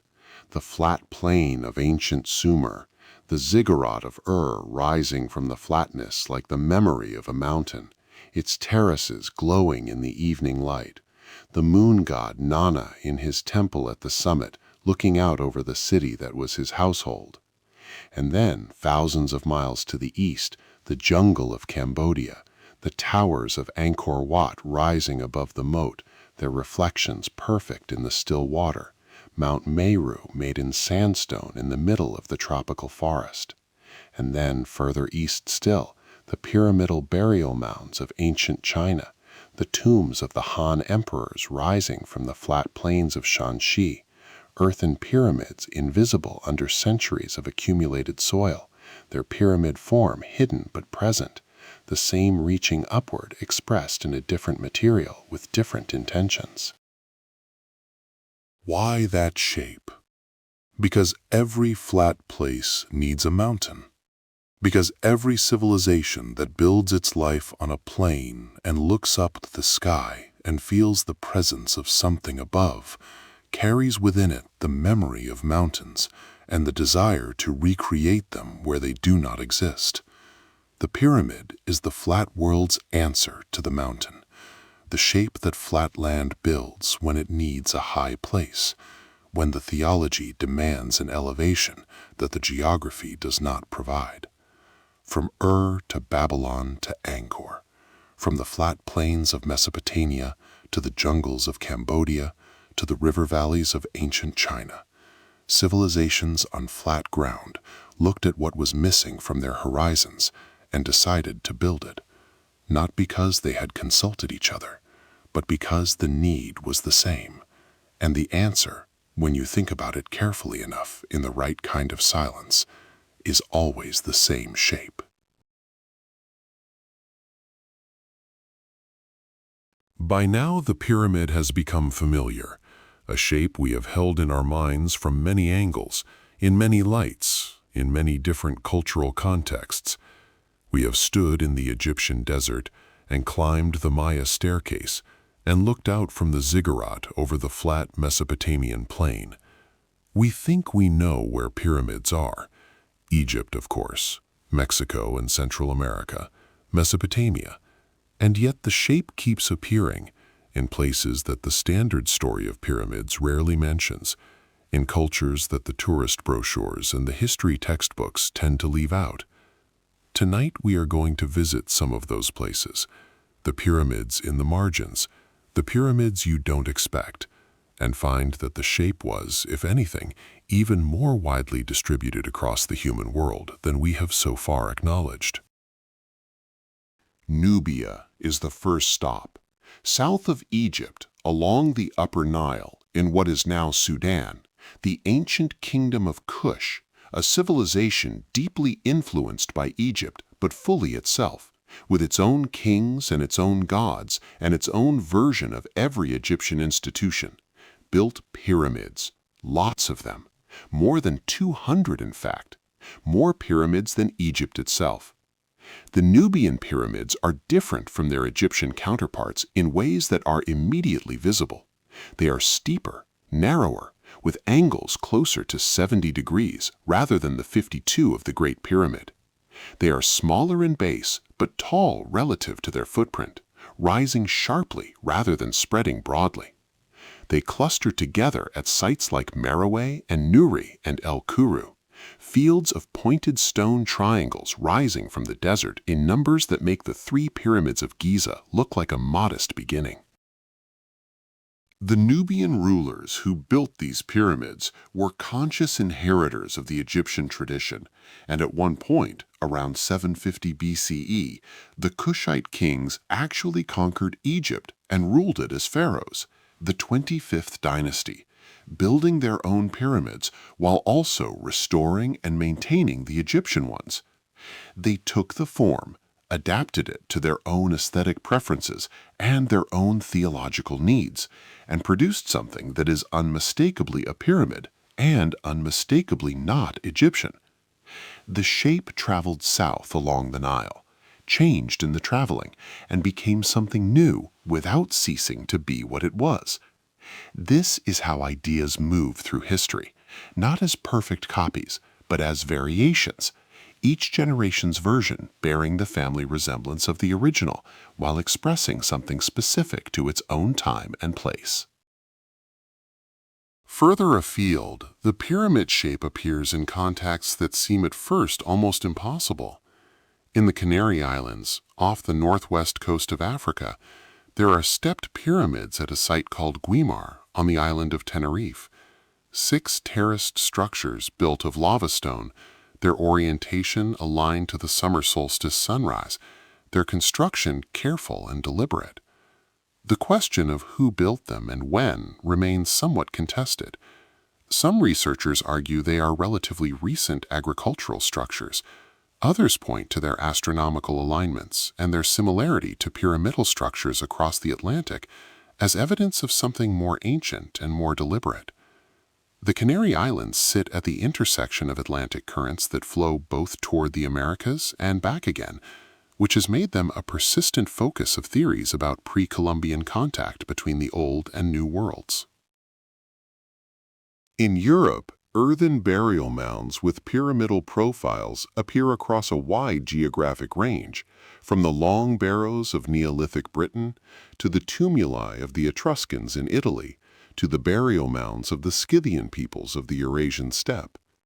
These are not pyramids in the strict architectural sense.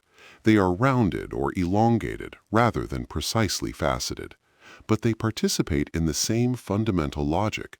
Pile earth above the dead, make the pile as large as possible, give it a shape that rises from the ground and points toward the sky. The impulse, if not the precise form, is consistent. Across cultures that had no connection to each other, the dead were being given height, being lifted toward the sky, rather than simply returned to the earth. Why that shape? Here, in the unexpected pyramids, is an answer that the wide distribution of the form quietly insists upon. Because the shape is not the product of any single culture's genius or any single theological tradition's specific requirements. It is the product of a human intuition so widely shared, so deeply embedded in the way our species relates to height and sky and the sacred, that it emerges independently wherever the conditions, sufficient social organization, sufficient resources, and the desire to build something that will last and be seen come together. The pyramid is not a borrowed idea. It is a rediscovered one, found again and again by different peoples in different places because it is always there to be found, always waiting in the simple logic of gravity and height and the human need to reach upward. China's pyramids are perhaps the least known of all. The burial mounds of the Han Dynasty emperors, those earthen pyramids we touched on briefly in the last chapter, are part of a tradition of mound burial that extends back through the Qin dynasty to earlier periods, the tomb of the first emperor Qin Shi Huang being the most famous example. The burial mound above his tomb rises to a height of about 76 meters, taller than the Pyramid of Khafre, and it sits above an underground palace complex of extraordinary elaboration, its contents still largely unexcavated for fear of damaging the fragile artifacts within. It has been standing for over 2,000 years, covered in grass and trees, looking more like a natural hill than a monument, its pyramid form visible only when you know to look for it. The pyramid mounds of the ancient Mississippian culture in North America, the earthen platform mounds at Cahokia, near present-day St. Louis, represent yet another independent development of the same fundamental idea. Monk's Mound at Cahokia is the largest pre-Columbian structure north of Mexico, a flat-topped earthen pyramid covering an area larger than the Great Pyramid of Giza at its base, rising in terraces to a height of about 30 meters. It was built between approximately 900 and 1100 CE by a culture that had no contact with Egypt or Mesopotamia or Mesoamerica, a culture that arrived at the pyramid form on its own, through its own theology and its own understanding of what a sacred building should look like and what it should do. Lie quietly and let the global map of pyramids settle over you, not as an argument for any particular theory about ancient contact or lost civilizations, but simply as a fact about human beings. We are a species that builds upward. We are a species that puts our most important things, our dead, our gods, our kings, our cosmological arguments, at height. We are a species that looks at flat ground and sees a deficiency, a missing mountain, a sky that is too far away and needs to be made closer. And when we have the resources and the organization and the desire, we correct that deficiency in the most direct way available to us. We pile stone and earth and bring the high place to wherever we happen to be. The unexpected pyramids are not anomalies. They are the confirmation of a pattern. They are the proof that the pyramid is not a cultural accident or an architectural fashion that spread from one source to a few recipients. It is something deeper, a shape that the human relationship with height and sky and the sacred tends to produce over and over, in place after place, century after century, because the need it answers is not cultural but human, not Egyptian or Maya or Sumerian or Nubian or Mississippian, just human. The shape of what we build when we want to say something important is here, and it is reaching upward, and the sky is not as far away as it looks. We have now visited pyramids on nearly every inhabited continent, in the desert of Egypt and Sudan, in the jungles of Mesoamerica, on the flat plains of Mesopotamia and China, in the forests of North America, on a volcanic island in the Atlantic. And at each stop we have found the same shape, arrived at independently, by people who had no knowledge of each other's existence. This is the fact that sits at the center of the pyramid mystery, the fact that every explanation has to account for. The shape keeps appearing without being shared. How do we make sense of that? Tonight, we are going to sit with a concept from the science of evolution that offers, quietly and without drama, the most satisfying answer available, the concept of convergent evolution, and what it tells us about the way good ideas get found. Convergent evolution is what happens when two completely unrelated species, facing similar environmental pressures, independently develop similar solutions. The classic example is the eye. The vertebrate eye and the octopus eye evolved separately, from completely different ancestral structures, in completely separate lineages, and yet they arrived at essentially the same design. A lens focusing light onto a photosensitive surface at the back of a fluid-filled chamber, not because one copied the other, not because they shared a common ancestor who had that eye, but because the problem of seeing in a light-filled environment has, when you think about it carefully enough, a limited number of good solutions, and both lineages found the same one. The pyramid is the architectural equivalent of the independently evolved eye. The problem it solves, how do you build something tall, stable, visible from a distance, that can be climbed, that expresses the idea of ascent toward the divine, using materials that are strong in compression and weak in tension, in a world where gravity is the dominant force, has a limited number of good solutions, and the pyramid is the best one, not the only one. Towers and obelisks and spires are also solutions to parts of the problem, but the pyramid solves all of the parts simultaneously: stability, height, climbability, visibility, theological expressiveness, in a single elegant form.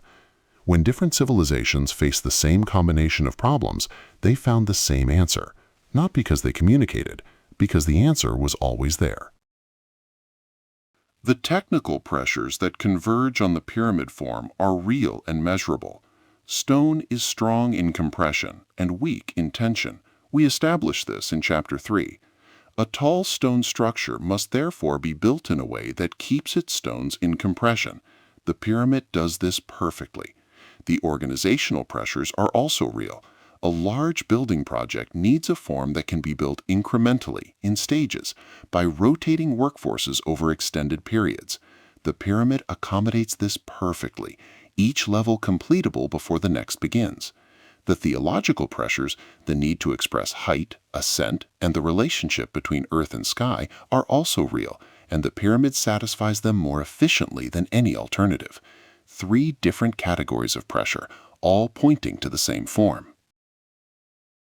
But convergence is not only about pressure, it is also about starting conditions.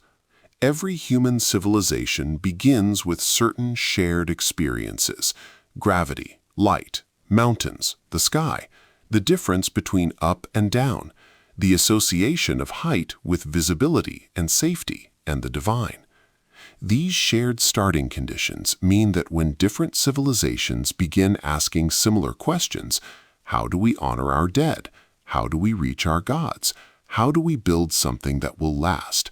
They are starting from the same place, even if they have never met.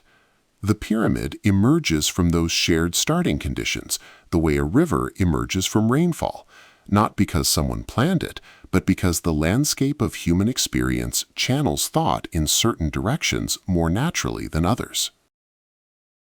Why that shape? Here, in the concept of convergence, is perhaps the most complete and most honest answer the whole series has offered. Because it is the shape that the combination of human biology, human psychology, human theology, and the physics of stone and gravity converges upon when all of those forces are operating simultaneously. It is not a shape that was invented, it is a shape that was discovered, found again and again by different peoples in different places, because it was always there in the intersection of the forces that shape how human beings build. The discoverers get credit for finding it, but the shape itself belongs to no one. It belongs to the conditions that make it inevitable. There is a useful distinction to draw here between 2 kinds of similarity. The first kind is homology, similarity that exists because 2 things share a common ancestor. The Romance languages are similar because they all descended from Latin. The Buddhist temples of Japan and the Buddhist temples of Thailand are similar because they share a common religious tradition. Homological similarity tells you about shared history. The second kind is analogy, similarity that exists because 2 things independently found the same solution to the same problem. The Egyptian pyramid and the Maya pyramid are analogous, similar not because they share history, but because they share a problem, and the problem had the same answer in both places. Analogetical similarity tells you about the nature of the problem. The pyramid is analogical. Its similarities across cultures are not the fingerprints of a shared ancient civilization, not the evidence of contact we cannot otherwise document, not the calling card of visitors from elsewhere. They are the evidence of a shared problem. The problem of building something that reaches upward, that honors the dead, that connects the human to the divine, that can be built with the materials available, that will still be standing when everything else has fallen. That problem is not unique to any culture. It is the problem of every culture that has ever grown large enough and organized enough to ask it. And the pyramid is the answer that the problem, honestly and carefully confronted, tends to produce. Let that settle gently, not as a deflation of the mystery, but as a deepening of it. The pyramid being a convergent solution makes it more remarkable, not less. It means the shape is not an accident or a fashion or a borrowed idea. It means the shape is necessary, that it emerges from the deep structure of what human beings are and what they need and what the physical world allows. The pyramid appears wherever the conditions are right, the way a crystal appears in a supersaturated solution, not because someone made it happen, but because the underlying physics was always pointing that way, waiting for the right moment to become visible. We are halfway through our journey now. We have found the pyramid on every continent, in every major ancient civilization, in cultures that had no contact with each other, and arrived at the same form through entirely independent paths. We have traced the structural logic that makes it inevitable, the theological logic that makes it meaningful, and now the convergent logic that explains why it is everywhere. What remains is to ask what the pyramid did to the builders, not just structurally or theologically, but socially and psychologically, and what it still does to us in the world today, in the ways we still reach for this shape when we want to say something important. But for now, let the convergence be enough. The same shape, found again and again, in the dark, by people who did not know each other were looking. Everything decays. That is the most basic fact of the physical world, the fact that entropy insists upon, that time enforces without exception, that no material achievement of any civilization has ever fully escaped. Wood rots, metal corrodes, mud brick dissolves back into earth. Even stone, given enough time and enough weather, crumbles, fractures, and returns to the dust it was compressed from. The question is not whether a building will fall. The question is only when. And yet here we are, 4,500 years after the Great Pyramid of Giza was completed, and it is still standing. Diminished, yes, stripped of its casing stones, worn at its edges, its precise geometry softened by millennia of wind and sand, but standing, unmistakably, undeniably, stubbornly standing. Why? Part of the answer is material. The ancient Egyptians built their pyramids from limestone and granite, two of the most durable stone types available in their region, cut from living rock and dressed to fit together without mortar in most of the internal structure. Limestone, when it is the dense, fine-grained variety used for the core blocks of the Great Pyramids, resists weathering with extraordinary tenacity. Granite, used for the internal chambers and passages, is harder still, a crystalline igneous rock so resistant to compression and abrasion that it has survived in polished condition for 4.5 millennia in the dim chambers deep within the pyramid, while the world outside it changed beyond recognition. But material alone does not explain the survival. The pyramids of Mesopotamia were built from mud brick, a far less durable material, and most of them have melted back into the earth over the millennia, their forms visible now only as low mounds in the desert. What has preserved the Egyptian pyramids is not only what they are made of, but the shape they were made into. The pyramid distributes its own weight so effectively that the stones at its center have been under essentially constant, even compression for 4,500 years, pressed together by the weight above, supported by the width below, never subjected to the tensile forces that crack and split and eventually destroy less stable forms. The pyramid's survival is also a function of its simplicity. Complex buildings fail in complex ways. An arch spreads, a vault cracks along its crown, a column shifts, and the entablature above it tilts. Each of these failures creates new stresses elsewhere in the structure, a cascade of consequences that can bring a sophisticated building down with alarming speed once it begins. The pyramid has almost none of these vulnerabilities. Its failure modes are so limited, its stress distribution so uniform, its geometry so self-reinforcing, that there is essentially no mechanism by which it can catastrophically collapse.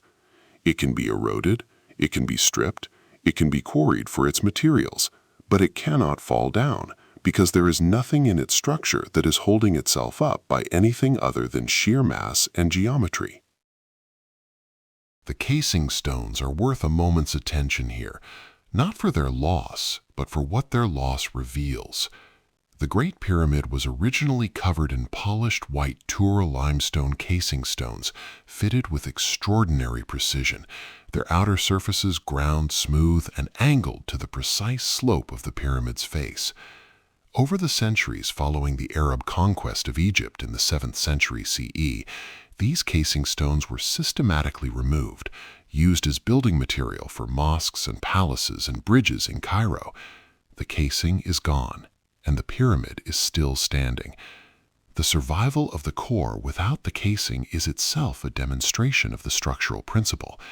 The casing was beautiful and precise and served important ceremonial and astronomical functions, but it was not what was holding the pyramid up. What was holding the pyramid up was the 2.5 million limestone blocks beneath it, pressing against each other with a force that nothing short of an earthquake or a deliberate demolition effort could overcome. Why that shape? Here, in the question of survival, is an answer measured in millennia. Because the pyramid is the shape that time finds hardest to destroy. Not impossible. Nothing is impossible for time, but hardest. The pyramid offers time almost nothing to work with. No arches to spread, no vaults to crack, no thin walls to buckle, no joints to open, no foundation to settle unevenly. Just mass and geometry, and the patient cooperation of stone with gravity that we traced in Chapter 3. The pyramid endures because endurance was built into it at the level of its most basic formal decision, the decision to make the bottom wide, the top narrow, and the stones heavy. The Maya pyramids tell a different but related story of survival. Built in a jungle environment, one of the most aggressively destructive natural environments for stone structures, where vegetation roots penetrate every joint, and the humidity accelerates chemical weathering, and the annual rainfall is measured in meters. Many Maya pyramids spent centuries buried under accumulated vegetation and soil, their forms invisible, their existence unknown to the wider world, until archaeologists began clearing them in the 19th and 20th centuries. And when they were cleared, the stone was still there, not pristine, not undamaged, but structurally present, the pyramid form intact beneath its green covering, waiting with the patience of stone for someone to come and find it again. There is something quietly moving about the image of a buried pyramid, a structure so durable that it outlasted not just its builders, but the knowledge of its own existence, sitting in the dark under the jungle for 1,000 years and emerging when the soil and roots were cleared away, still recognizably itself. The jungle had tried, in its thorough and patient way, to reclaim the stone, and it failed. The pyramid had simply waited. It had no urgency. It had no needs. It had only its geometry and its mass, and the same cooperation with gravity that had kept it standing since the day the last stone was placed. Lie still for a moment and feel in your own body the deep time of what we have been describing. The Great Pyramid has been standing for roughly 4,500 years. That is 45 centuries, 450 decades, the accumulated span of roughly 200 human generations laid end to end. In all that time, through the rise and fall of the civilization that built it, through conquest and conversion, and the slow transformation of the language and religion and culture of the surrounding world, through earthquakes and floods, and the patient sandblasting of the desert wind, through all of it, the pyramid simply stood, not because anyone maintained it, not because anyone protected it, because the shape once achieved, required nothing further. It was complete. It was self-sufficient. It was, in the most literal architectural sense, permanent. Why that shape? Because the builders wanted permanence, wanted something that would last, that would mark the spot, that would say to the future, something important happened here, someone important lay here. Something worth remembering was thought and built and consecrated in this place. And the pyramid, of all the shapes available to them, was the one most likely to deliver on that desire.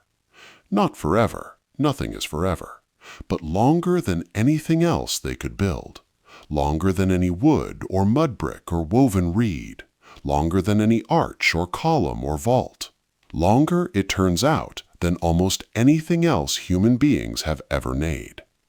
The shape that defies time does not do so by magic or by divine protection.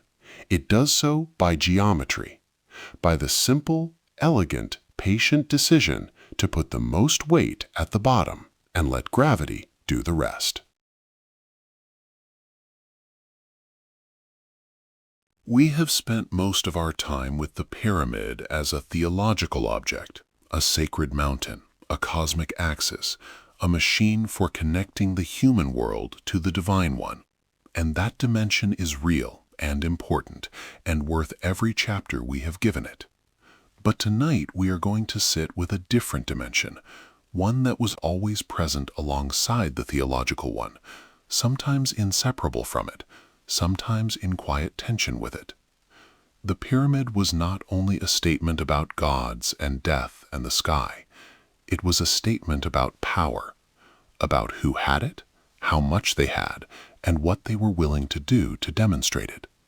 The pyramid is, among other things, the most efficient power display device ever invented, a way of making authority visible that has never been surpassed in sheer physical impact.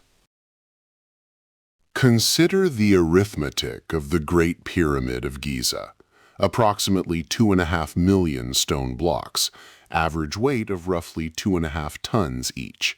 Total weight of the finished structure estimated at around 6 million tons, built over a period of roughly 20 years.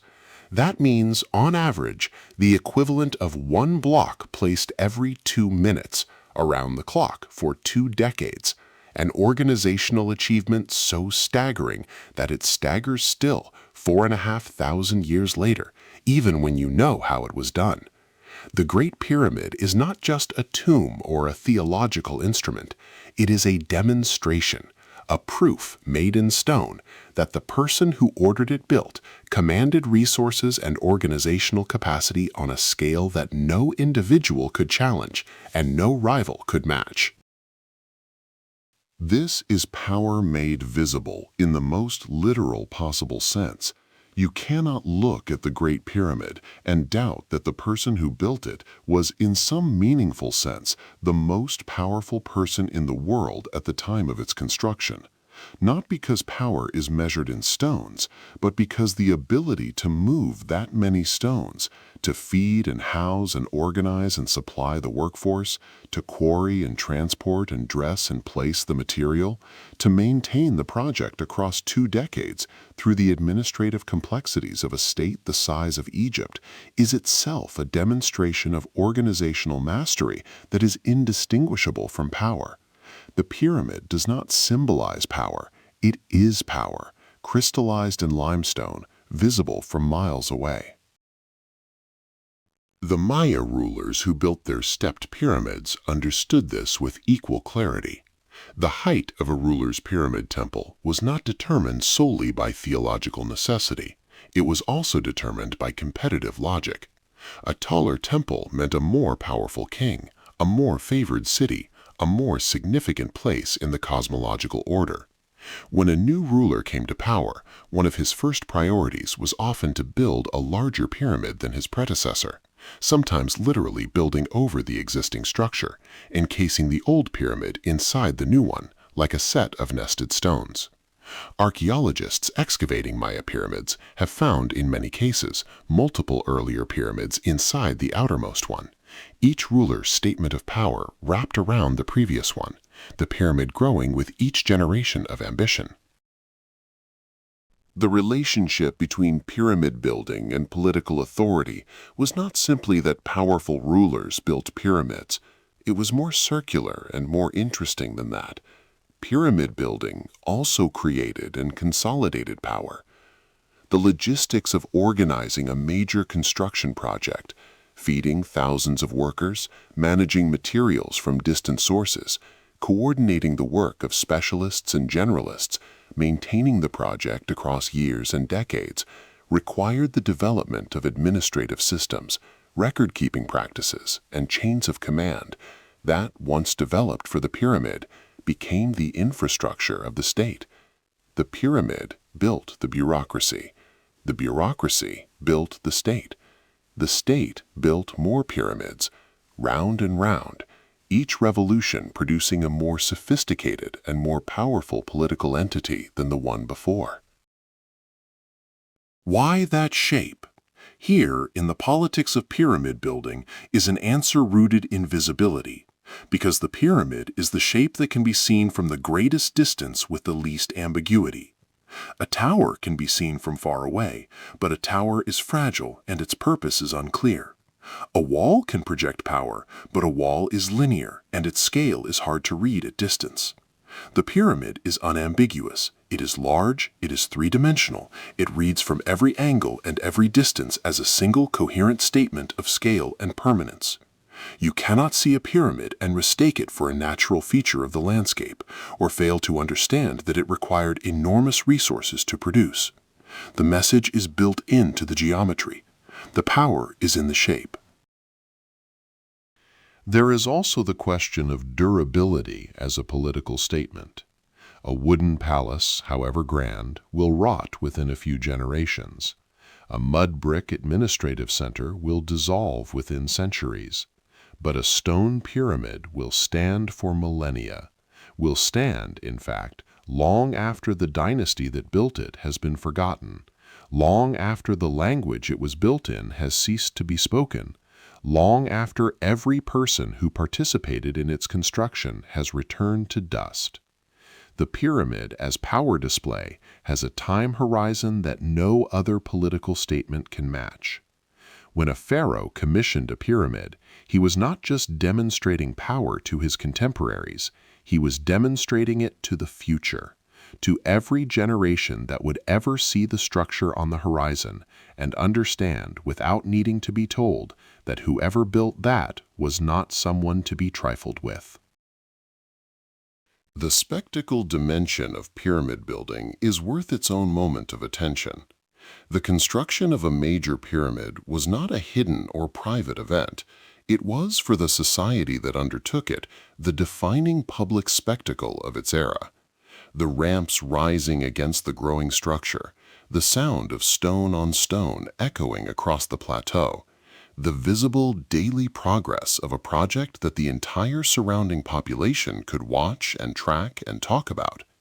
In a world without television or social media or any of the mechanisms by which modern states maintain their population's attention, pyramid construction was the news, the entertainment, the shared public drama around which a society's sense of its own greatness organized itself.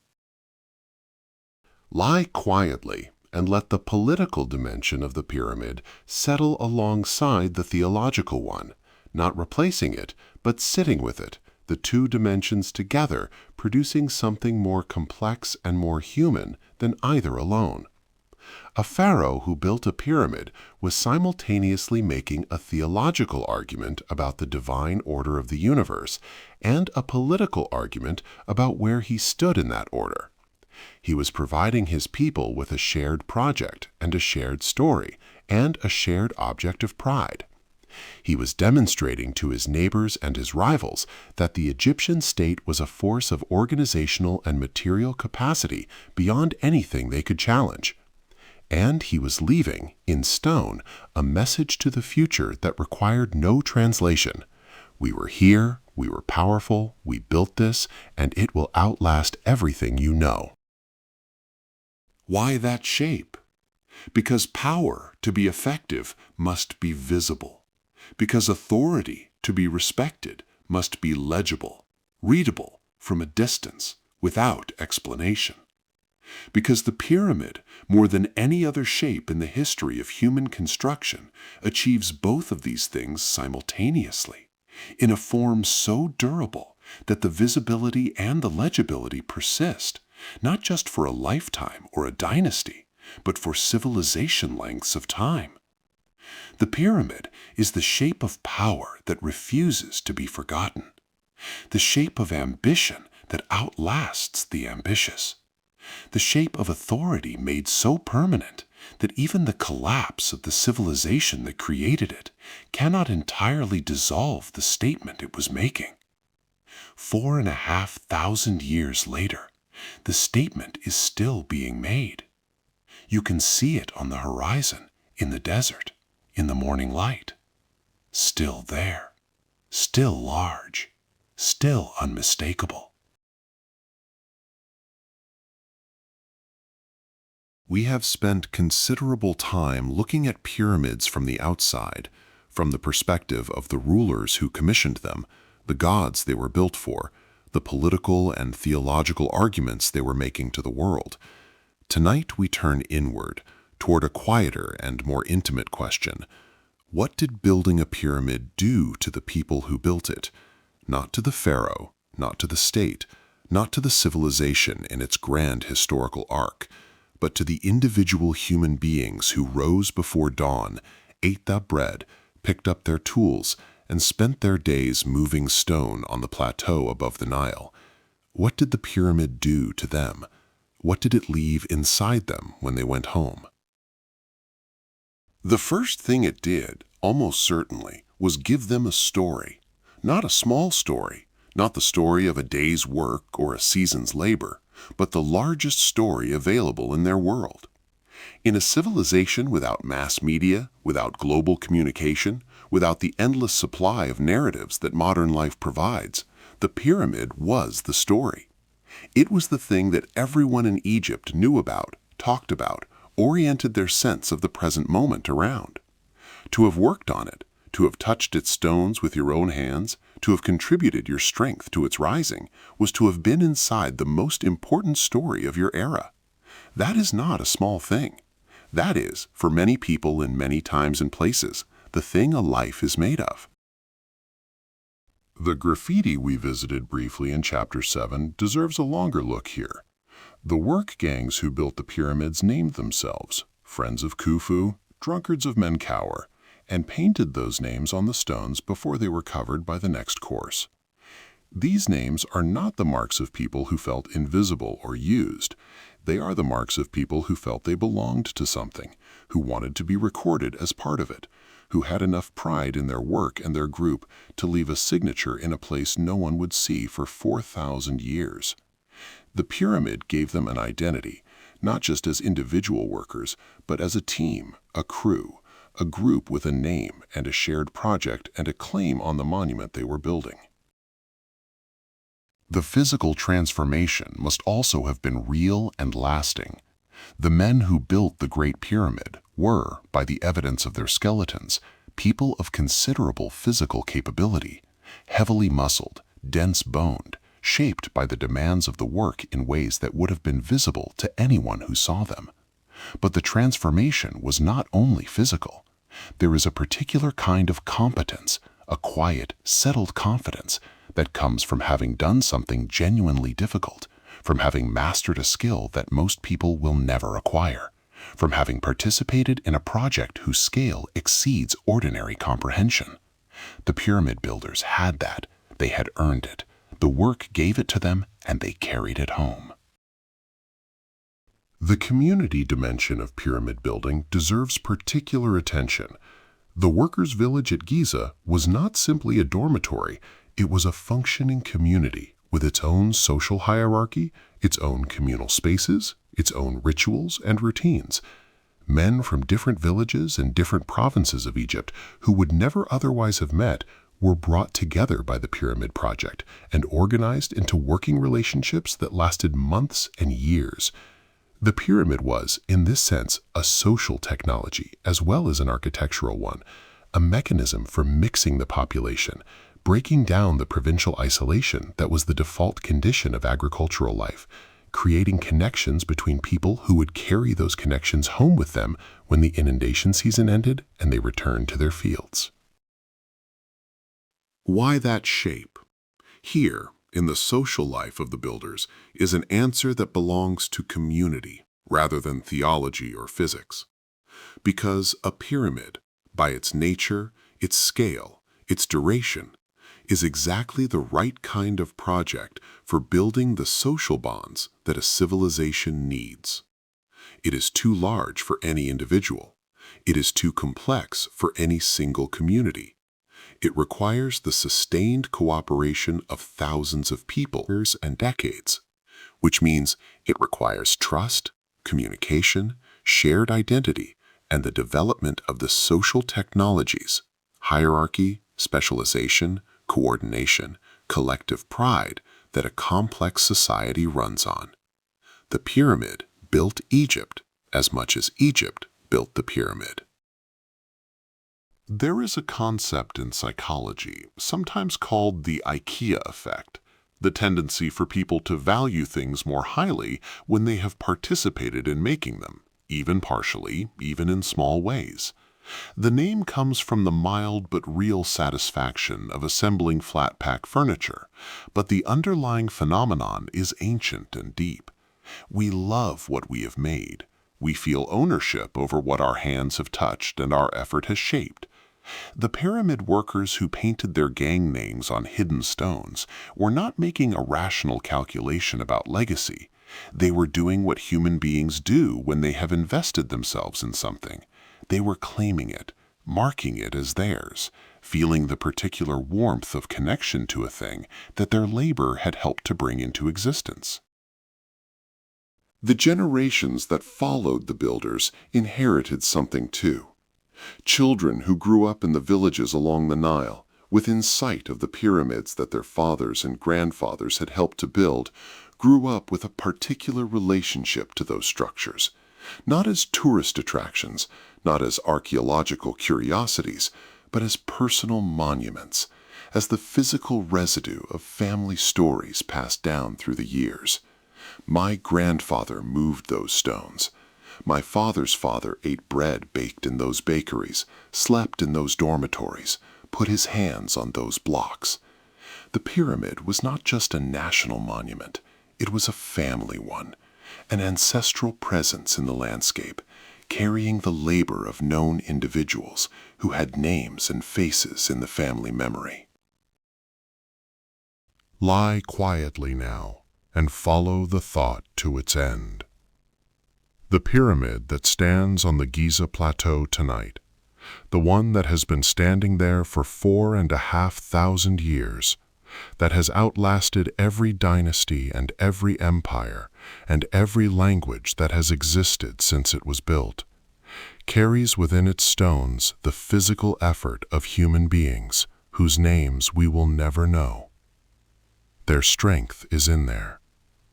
The calories they burned moving those blocks, the muscle they built carrying that stone, the years of their working lives they gave to the project, all of it is in there, translated into height and mass and the quiet geometry of the standing form. The pyramid is not just a monument to the pharaoh who commissioned it. It is a monument to every person who built it. A monument made of their collected effort, their pooled strength, their shared story, their pride. Standing. Still standing. The labor of 10,000 ordinary people, held permanently in stone. Why that shape? Because the shape that lasts is also the shape that carries what was put into it. The pyramid endures not only structurally, but humanly, not only because its geometry cooperates with gravity, but because it absorbed, during its construction, so much human effort and identity and pride that it became something more than a building. It became the community that built it, made permanent. It became the story of a people at a particular moment, crystallized in a form that time cannot easily dissolve. The builders went home. The seasons turned. The generations came and went. And the pyramid, their pyramid, the one they named themselves after, the one they left their marks inside, stood on the horizon and kept their story alive long past the point where any other record could have preserved it. We have spent 15 chapters asking why civilizations built pyramids. Tonight, we are going to ask the question from the other direction. Why not something else? Why not a tower? Why not a dome? Why not a sphere or a cube or a long horizontal platform stretching across the desert? The pyramid was not the only shape available to ancient builders. Stone can be arranged into many forms. And yet, when civilization after civilization reached for the shape that would carry its most important meanings, its dead kings, its gods, its cosmological arguments, its demonstrations of power, it reached for the pyramid and not for the alternatives. To understand why, we need to sit for a while with what the alternatives actually offer and what they cannot do that the pyramid can. The tower is the most obvious alternative, the shape that shares the pyramid's ambition of height without sharing its broad base. Towers have been built by many civilizations: the lighthouse of Alexandria, the minarets of Islamic mosques, the bell towers of medieval European churches, the skyscrapers of the modern city. Towers reach higher than pyramids of comparable material volume. They are more dramatic in their verticality, more needle-like in their relationship with the sky. And yet, towers are fragile in a way that pyramids are never fragile. They concentrate their load on a small footprint. They are vulnerable to lateral forces, wind, earthquake, that a pyramid shrugs off without effort. A tower says, "I am reaching for the sky." A pyramid says, "I have already arrived, and I am not leaving." The tower is aspiration. The pyramid is achievement. The dome is another compelling alternative, and it was, in fact, the shape chosen by many of the world's great religious traditions for their most sacred buildings. The Pantheon in Rome, the Hagia Sophia in Constantinople, the Dome of the Rock in Jerusalem, the great mosques of the Islamic world, the Capitol buildings of modern democracies, all of them reach for the dome when they want to say something about the relationship between the human and the divine. The dome encloses. It creates interior space, the contained sky, the heaven brought inside, the divine presence gathered around the worshippers rather than pointing away from them. The pyramid points outward. The dome gathers inward. They are opposite architectural philosophies about what sacred space should do. The dome's great structural vulnerability is tension. A dome pushes outward at its base. It wants to spread, to open, to flatten, and containing that outward thrust requires either enormously thick walls or the iron chains that Michelangelo added to the drum of St. Peter's Basilica to keep it from splitting apart. Stone is weak in tension. A dome asks stone to do something stone does not want to do, and the history of dome construction is, in part, a history of managing that reluctance, of building thicker and thicker walls, adding buttresses, threading iron chains through the masonry. The pyramid never has this problem. The pyramid asks stone only to compress, only to do what stone is best at, and stone obliges without complaint. What about the obelisk, that other Egyptian form, the tall, thin, needle-pointed shaft that the Egyptians raised alongside their pyramids and that later civilizations carried off to decorate their own cities? The obelisk shares the pyramid's theological vocabulary. It too is related to the Benben stone. It too participates in the solar symbolism of a point catching the first light of the rising sun. But the obelisk is singular and vertical, where the pyramid is massive and wide. It makes a different argument. The obelisk says, Here is a point, sharp and precise, a needle threading earth to sky. The pyramid says, here is a mountain, broad and permanent, the earth itself raised up to meet the sky. Both statements are true, but when you need to bury a king, feed a god, house a cult, organize a labor force, or demonstrate the full organizational capacity of a state, the obelisk is not enough. Only the pyramid has the interior, the mass, the surface, and the visibility to carry all of those functions simultaneously. Why that shape? Here, in the comparison with alternatives, is the answer stated as a process of elimination. Because the pyramid is the only form that is simultaneously stable, tall, climbable, visible from a distance, buildable by rotating workforces over extended periods, structurally suited to the properties of stone, and capable of expressing both the theological idea of ascent and the political idea of power in a single coherent gesture. Every alternative shape satisfies some of these requirements. Only the pyramid satisfies all of them at once. It is not that other shapes are bad.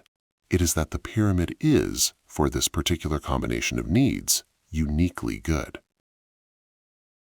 There is also the question of what a shape communicates without explanation. A sphere communicates completeness, perfection, the infinite surface with no beginning and no end. But a sphere cannot be built at large scale in stone without extraordinary complexity, and it communicates the divine rather than the journey toward it. A cube communicates solidity and order. The Kaaba in Mecca, the most sacred site in Islam, is a cube, and the cube says, here is the fixed point, the center, the unmovable. But it does not reach upward, does not point, does not connect earth to sky in the way that the pyramid slope insists upon. The pyramid communicates all of the things that ancient builders most needed to communicate: height, permanence, ascent, power, the connection between earth and sky, without requiring any explanation. The meaning is in the geometry. The horizontal platform, the flat, spreading structure that covers ground rather than rising from it, is the shape of the palace, the temple precinct, the market, the city itself. It is the shape of human life as it is ordinarily lived, spread across the earth's surface, organized by the needs of daily existence. The pyramid is the deliberate inversion of that horizontality. It is what happens when a civilization decides, for specific and important reasons, to stop spreading and start rising, to trade breadth for height, to make a statement that requires not more ground but more sky. Every pyramid ever built was in some sense a refusal of the horizontal, a decision to do something other than spread, to make the one shape that the flat world around it was not already making. Lie still and feel the alternatives dissolve. The tower too fragile, the dome too inward, the obelisk too thin, the platform too flat, the sphere too perfect to be built.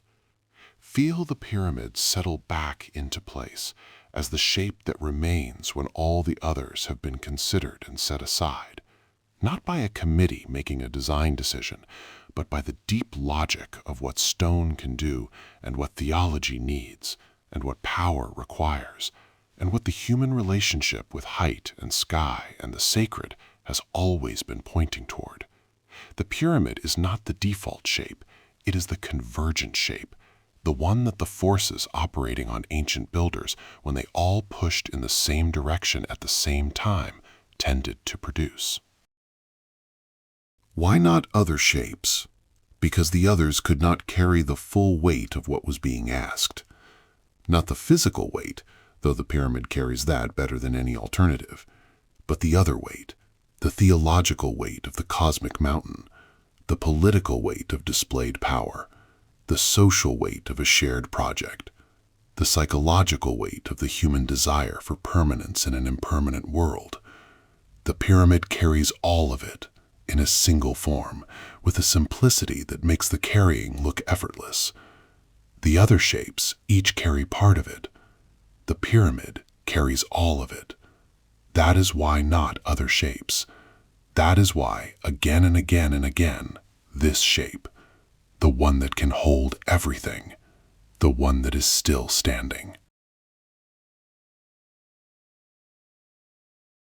Somewhere along the way, in a film, or a late-night documentary, or a conversation that drifted into the strange hours, most of us have encountered the alternative explanations, the ones that arrive with dramatic music and knowing pauses. The pyramids were built by a lost civilization, the survivors of Atlantis, refugees from a continent that sank beneath the ocean 10,000 years ago. The pyramids were built by extraterrestrial visitors, beings from elsewhere who arrived on Earth with advanced technology and left the monuments as evidence of their passage. The pyramids encode secret mathematical knowledge, the speed of light, the value of pi, the distance from the Earth to the Sun, hidden in their dimensions by builders too sophisticated to have been merely human. Tonight we are going to sit with these ideas, not to mock them, but to understand why they arise, and then very gently to set them down. The appeal of the alternative explanations is not difficult to understand. It comes from a genuine feeling of awe, the same awe that the pyramids have always produced in the people who encounter them, the same awe we have been tracing through 17 chapters. When you stand at the base of the Great Pyramid and feel its scale, when you learn the precision of its astronomical alignments, when you try to imagine 2.5 million stone blocks moved and placed without modern machinery, the ordinary explanation, people did this, can feel insufficient. Not because it is wrong, but because the achievement is so staggering that it seems to require a staggering explanation. The pyramids are extraordinary. Surely extraordinary things require extraordinary causes. But the history of science is largely the history of discovering that extraordinary things have ordinary causes, causes that are extraordinary only in the sense of being extraordinarily well executed, extraordinarily persistent, extraordinarily organized. The Great Pyramid was not built by aliens or Atlanteans. It was built by Egyptians, by farmers and craftsmen and administrators and engineers who had been developing their organizational and technical capabilities for centuries before the first stone was cut at Giza. We know this not because we are certain of everything about ancient Egypt, but because the evidence is overwhelming and consistent. The quarries with their unfinished blocks, the workers' villages with their bakeries and cemeteries, the administrative records listing ration allocations, the tools found at construction sites, the graffiti painted by work gangs on hidden stones. The trail of evidence leads not to Atlantis, but to the Nile Valley. The mathematical encoding claims deserve their own careful look. It is true that the dimensions of the Great Pyramid contain various mathematical relationships.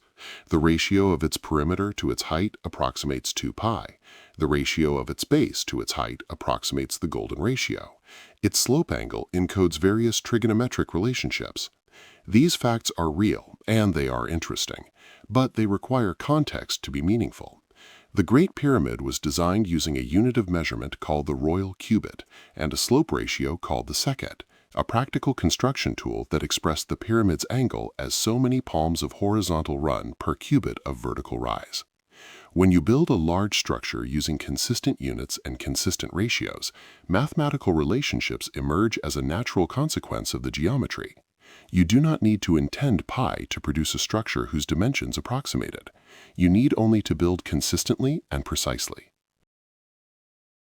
The lost civilization hypothesis, the idea that the pyramids were built by survivors of an advanced pre-Ice Age civilization whose existence has otherwise left no trace, faces a simpler problem, the evidence of development. If a lost civilization built the pyramids, why do we find the entire developmental sequence, from mastaba to step pyramid to bent pyramid to red pyramid to great pyramid, laid out in the archaeological record in exactly the sequence we would expect if Egyptians developed the pyramid form themselves over a period of roughly a century? Lost civilizations do not leave practice runs. They do not leave the bent pyramid with its mid-construction angle correction as evidence of a learning process. The developmental record is not consistent with a sudden import of advanced knowledge. It is consistent with people figuring something out, slowly, through trial and error. Why that shape? Here, in the confrontation with speculation, is the plainest version of the answer the whole series has been building toward. Because human beings are more capable than we tend to give them credit for, and because the pyramid is the shape that human capability, applied consistently and persistently to specific problems, tends to produce. The mystery of the pyramids is not that they were built, it is that we are surprised, still, that human beings built them. That surprise says something about us, about our tendency to underestimate what organized human effort can accomplish when it is focused on a single project across sufficient time. The pyramids are not evidence of something beyond humanity. They are evidence of what humanity can do, and that, if you let it, is the more astonishing claim. The scientific picture of pyramid construction is not a deflating one.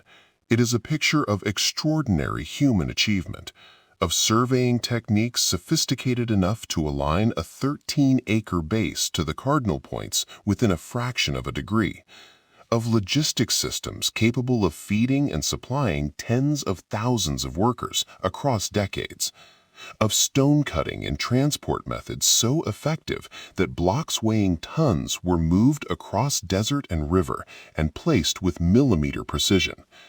None of this required alien technology. All of it required something rarer and more interesting, a civilization that had decided to do something difficult, had organized itself to do it, and had then done it, generation after generation, stone by stone, until the thing that had been imagined was the thing that stood on the horizon. There is a kind of intellectual generosity required to accept the ordinary explanation, a willingness to believe that the people of the ancient world were as intelligent, as capable, as creative as we are, even without our tools and our accumulated scientific knowledge. The alternative explanations, however dramatic, are in a quiet way less generous. They suggest that ancient human beings were not quite equal to their own greatest achievements, that someone or something else must have been responsible. The scientific explanation insists on the opposite, that the Egyptians built the pyramids, that the Maya built their temples, that the Sumerians raised their ziggurats, and that this is more remarkable, not less, than any supernatural alternative. Let the speculations settle and dissipate gently, like mist in morning light, not chased away, not argued with, just allowed to thin in the warmth of what the evidence actually shows. The quarry workers of Tura cutting limestone with copper chisels, the survey priests lying on their backs in the desert, sighting along wooden rods toward the circumpolar stars, the work gang called the Friends of Khufu, painting their name in red ochre on a block that would not see daylight for 4,000 years, the administrator in the workers' village, recording in hieratic script the day's ration allocations for 10,000 people. These are the people who built the pyramids, not visitors from elsewhere, not survivors of a lost age. People, ordinary in their humanity and extraordinary in their organization and their commitment, doing the most difficult thing their civilization had ever attempted, and doing it well enough that it is still standing. Why that shape? Because human beings, facing the specific combination of structural, theological, political, and social pressures that ancient pyramid-building civilizations faced, found it, not received it, not inherited it from a more advanced source, found it through the slow, patient, sometimes failing, always learning process of trying to build something that would last, that would reach the sky, that would house the dead and honor the gods, and demonstrate the power of the living. The pyramid is a human achievement, entirely, completely, gloriously human. And that is the answer that the evidence supports, the answer that the developmental record points toward, the answer that the workers' graffiti and the bent pyramid and the administrative papyri all converge upon, quietly and without drama, in the way that true answers tend to arrive, not with a thunderclap, but with the steady, patient weight of accumulated fact. We have spent 17 chapters with pyramids made of stone, cut and moved and stacked and aligned by human hands in specific places at specific times for specific purposes. Tonight, we are going to follow the shape somewhere else entirely. We are going to follow it inward, into the mind, into the language, into the invisible architecture of the way modern human beings organize and think about the world. Because the pyramid did not stay in the desert. It did not stay in the jungle or on the river plain or in the archaeological record. It traveled. It became a metaphor. And in doing so, it revealed something important about why the shape was always more than a shape, why it was, from the beginning, a way of thinking as much as a way of building. The most familiar example is so ubiquitous that most people encounter it without recognizing its origin. Maslow's hierarchy of needs, the psychological model developed by Abraham Maslow in 1943, describing human motivation as a series of levels from basic physiological survival at the base to self-actualization at the summit, is almost universally depicted as a pyramid. Physiological needs at the wide bottom, safety above that, love and belonging above that, esteem above that, self-actualization at the narrow apex. The pyramid shape was not incidental to Maslow's model, it was essential to it. The wide base of the most fundamental needs, supporting the narrowing layers of higher needs above, the apex representing the rarest and most fully realized form of human potential. The pyramid said, in a single image, everything that the model needed to say about the relationship between foundation and aspiration. The organizational chart, that ubiquitous diagram of corporate and institutional hierarchy, is a pyramid in everything but name. The single figure at the top, the slightly larger layer of senior leadership below, the widening middle management, the broad base of frontline workers at the bottom. Every organization that has ever drawn its own structure has drawn, whether it knew it or not, a pyramid, the same shape that the Egyptian state used to organize the labor that built its monuments, the same shape that the Maya ruling class used to structure the society that maintained its cities. The pyramid of power is not a metaphor borrowed from ancient architecture. It is the native shape of hierarchical organization itself, the form that authority takes when it arranges itself in space. The food pyramid, introduced by the United States Department of Agriculture in 1992 as a guide to nutritional balance, used the shape for the same structural logic, the wide base of grains and carbohydrates forming the foundation of a healthy diet, the narrowing layers of vegetables, fruits, proteins, and fats above, the small apex of fats and sweets to be consumed sparingly. The pyramid said some things are foundational and should be consumed in quantity. Other things are supplementary and should be consumed in moderation, and the relationship between the levels is a relationship of support and proportion. The shape carried the argument. You did not need to read the labels to understand the logic. The geometry was the message. In business and economics, the pyramid appears as a model of market structure.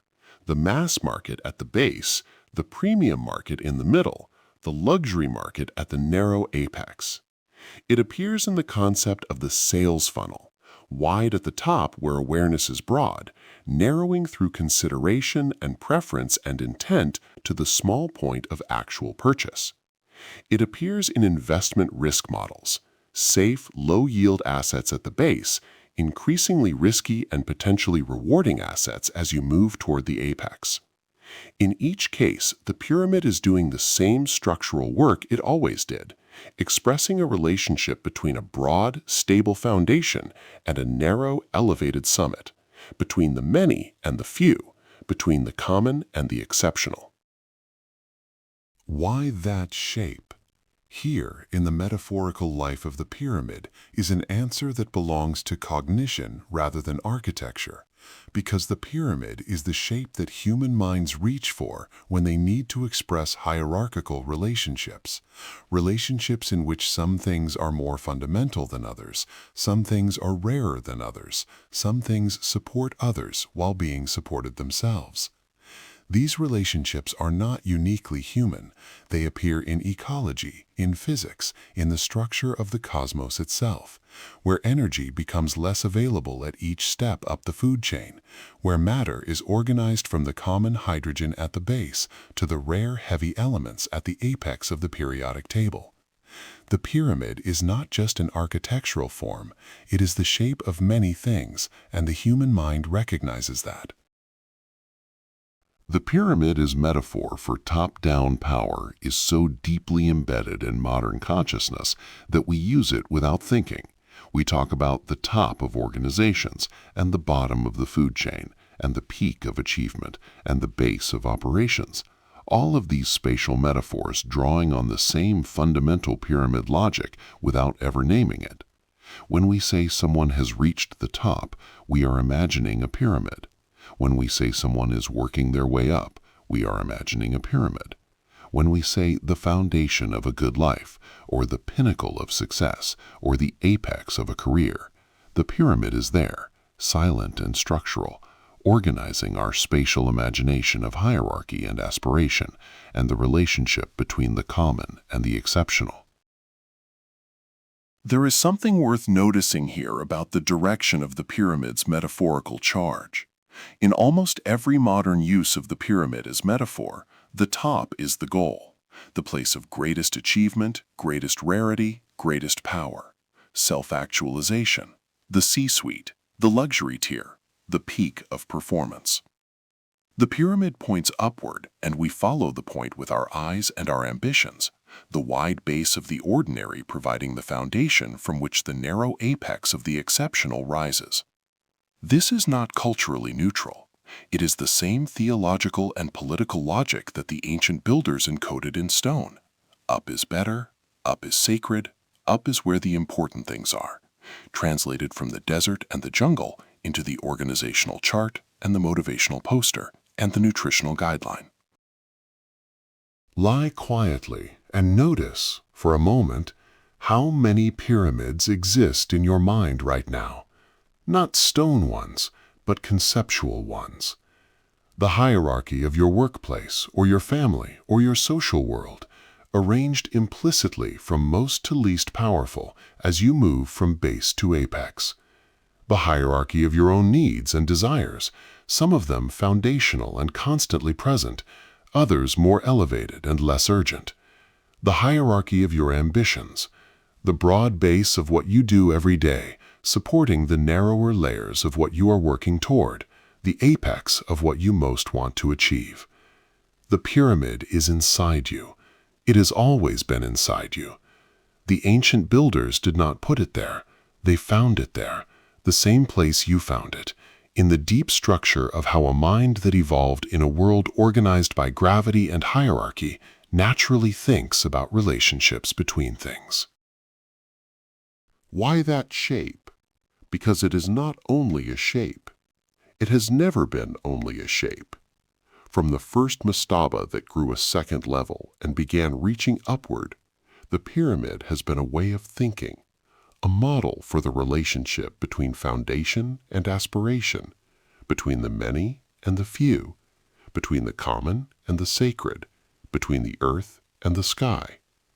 The ancient builders made it in stone because stone was what they had and permanence was what they needed. We make it in diagrams and metaphors and organizational charts because those are the materials of our own meaning-making, but the shape is the same. The logic is the same. The pyramid inside the mind is the same pyramid that stands in the desert, made of the same fundamental human understanding of what it means to reach upward from a stable base toward a point that is rarer and higher and more fully realized than everything below it. We are nearly at the end of our journey. One chapter remains after this one, a gentle landing, a soft closing of the question we opened 18 chapters ago. But before we arrive there is one more thing worth noticing, one more dimension of the pyramid story that the previous chapters have been quietly pointing toward without yet saying directly. The pyramid has not only survived, it has returned. Not just in metaphor, not just in the psychological architecture of hierarchy and aspiration, but in stone and glass and steel, in the built world of the present, in the hands of architects who had every other form available to them and chose, again, this one. The pyramid keeps coming back. Tonight, we are going to ask why.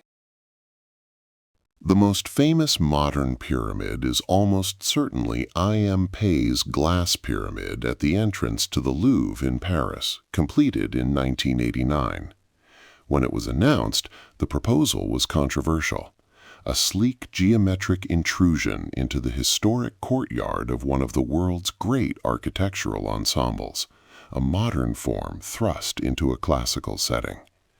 When it was built, the controversy largely dissolved. The pyramid worked. It worked structurally as a skylight flooding natural light into the underground lobby below. It worked functionally as an entrance marker visible from across the courtyard. And it worked symbolically, in a way that surprised even some of its critics. The ancient form sitting in the modern setting, not as an anachronism, but as a continuity. A reminder that the Louvre's contents span the full length of human civilization, from the ancient world to the present, and that the shape at its entrance is the shape that has been present across most of that span. The Luxor Hotel in Las Vegas, opened in 1993, is a 30-story black glass pyramid, the third largest pyramid in the world by volume. A fact that sits oddly alongside its function as a casino and entertainment complex. It shoots a beam of light from its apex into the Nevada sky that is visible from aircraft over Los Angeles, 270 miles away, the most powerful beam of light on Earth. A modern version of the electrum capstone catching the sun, the ancient impulse to make the pyramid's apex visible from the greatest possible distance translated into the language of electricity and neon.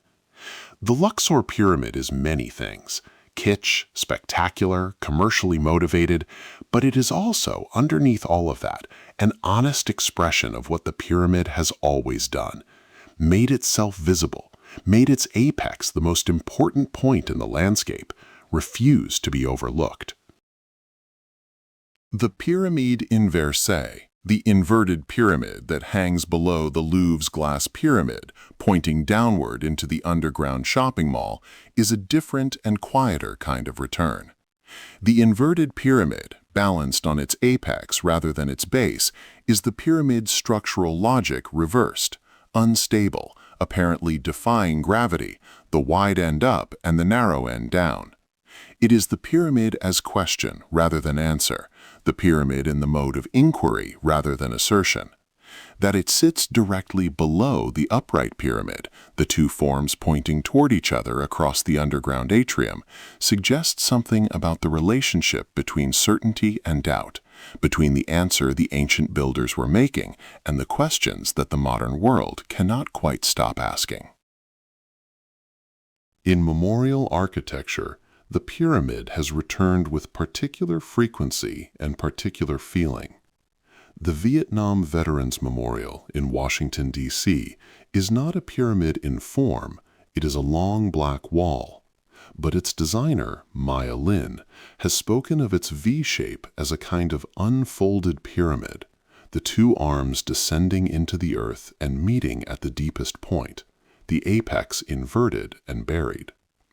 The National Memorial for Peace and Justice in Montgomery, Alabama, the memorial to victims of lynching in America, uses rectangular steel monuments that echo the form of hanging bodies and the form of ancient standing stones, arranged around a central space in a way that creates, as you move through it, an experience of enclosure and ascent that is fundamentally pyramidal in its logic, even without the explicit form. Why that shape?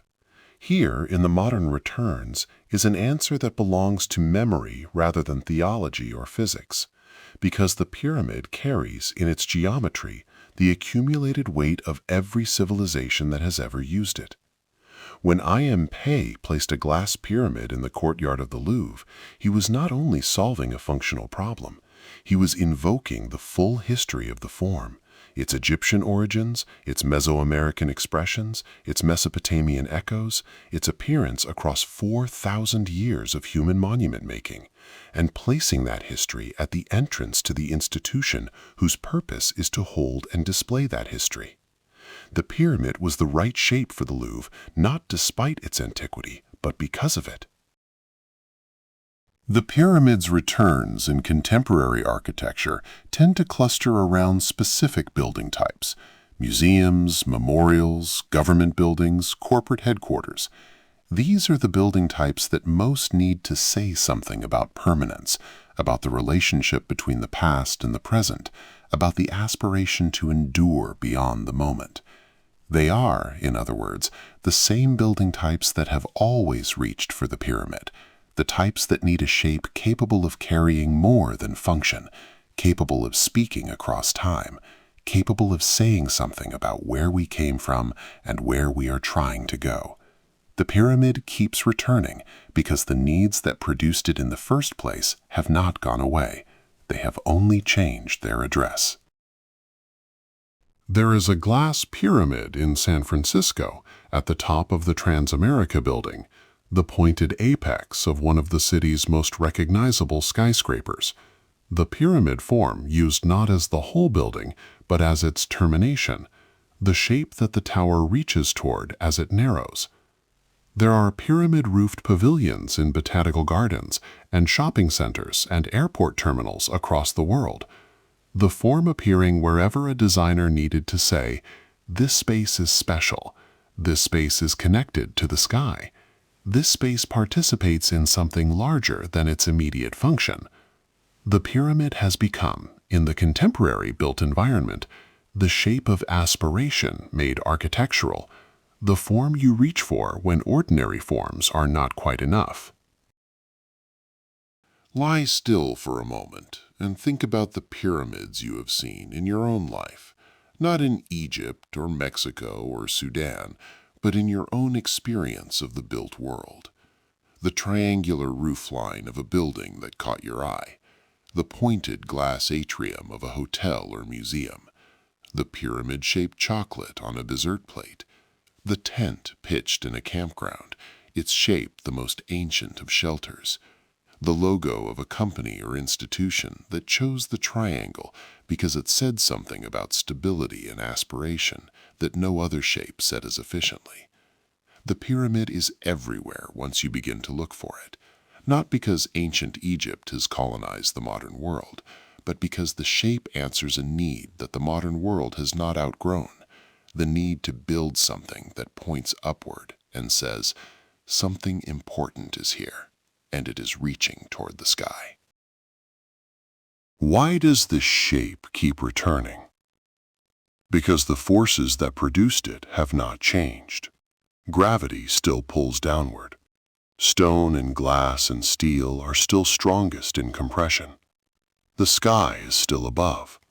The sacred, whatever form it takes in a given culture or a given individual, still feels like it lives at height. The desire for permanence, for a form that will outlast the moment and carry something important into the future, is still the deepest desire of the building arts. And the pyramid is still, after 4,500 years, the most efficient answer to all of those forces simultaneously. The shape that cooperates with gravity, points toward the sky, endures across time, and says in a language that every human being already speaks that something here is reaching upward. The shape keeps returning because it never really left. It was always there in the geometry of what human beings need, waiting to be built again, every time the conditions were right.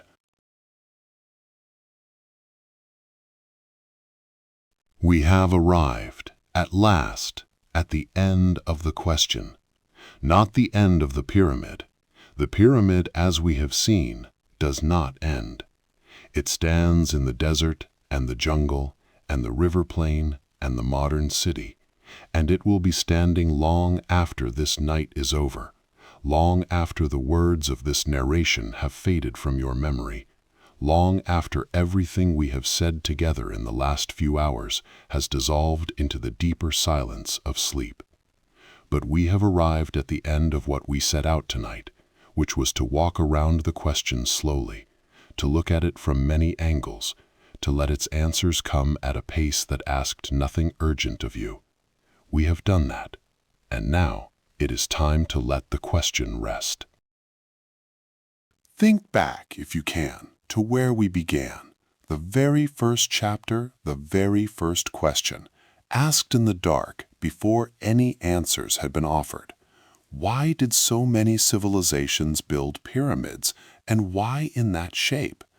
We asked it then as an open question, a genuine mystery, something worth holding lightly in the mind without rushing towards resolution.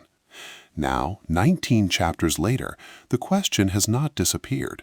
Questions this old and this deep do not disappear, but it has changed its texture.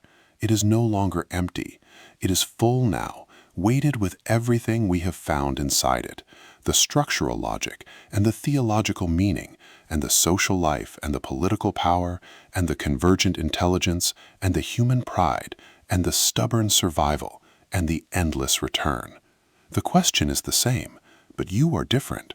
You know more of what is inside it now.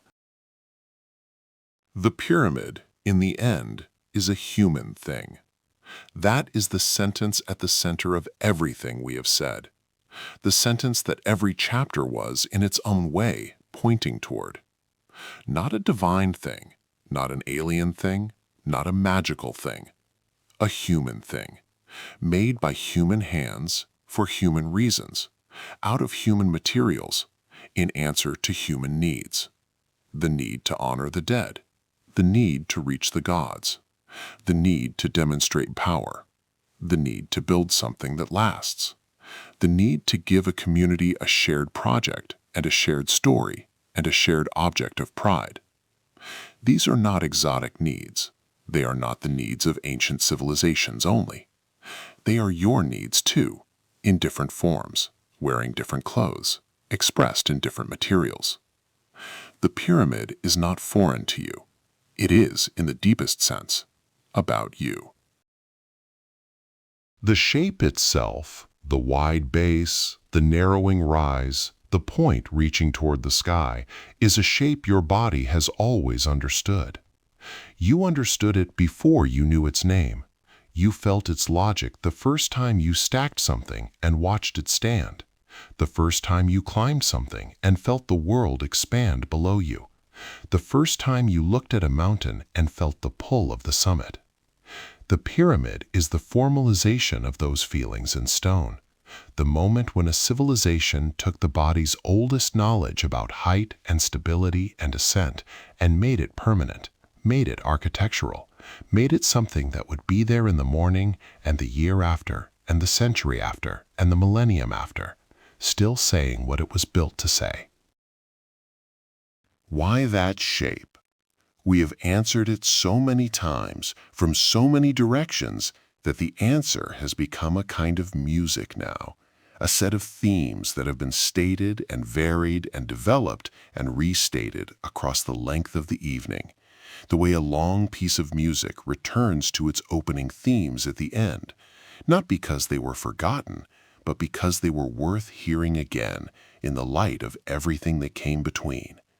Because it is stable, because it reaches upward, because it cooperates with gravity, because it can be climbed, because it encodes the cosmic mountain, because it is visible from miles away, because it endures, because it is everywhere, because it keeps coming back, because it is the shape that the forces operating on human builders, when they all push in the same direction at the same time, tend to produce, because it is the shape of the human relationship with height and sky and the sacred, made permanent in the most durable materials available, because it is human, because it is you.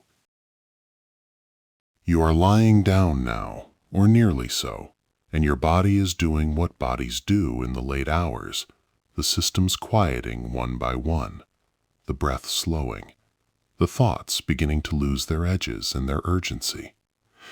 Outside somewhere, the world is continuing its business, the rotation of the earth carrying your particular patch of ground through the dark hours toward morning, the stars moving their slow arcs across the sky above whatever roof is above you. And somewhere, on the other side of the world, in the desert to the east and the south, the pyramids are standing in their own darkness, as they have stood through every night for 45 centuries. Their stones pressed together by their own weight, their faces tilted toward the sky, their apexes pointing at stars that have shifted their positions since the day the last stone was placed, but that are still there, still burning, still the same stars. Let the image come very gently now.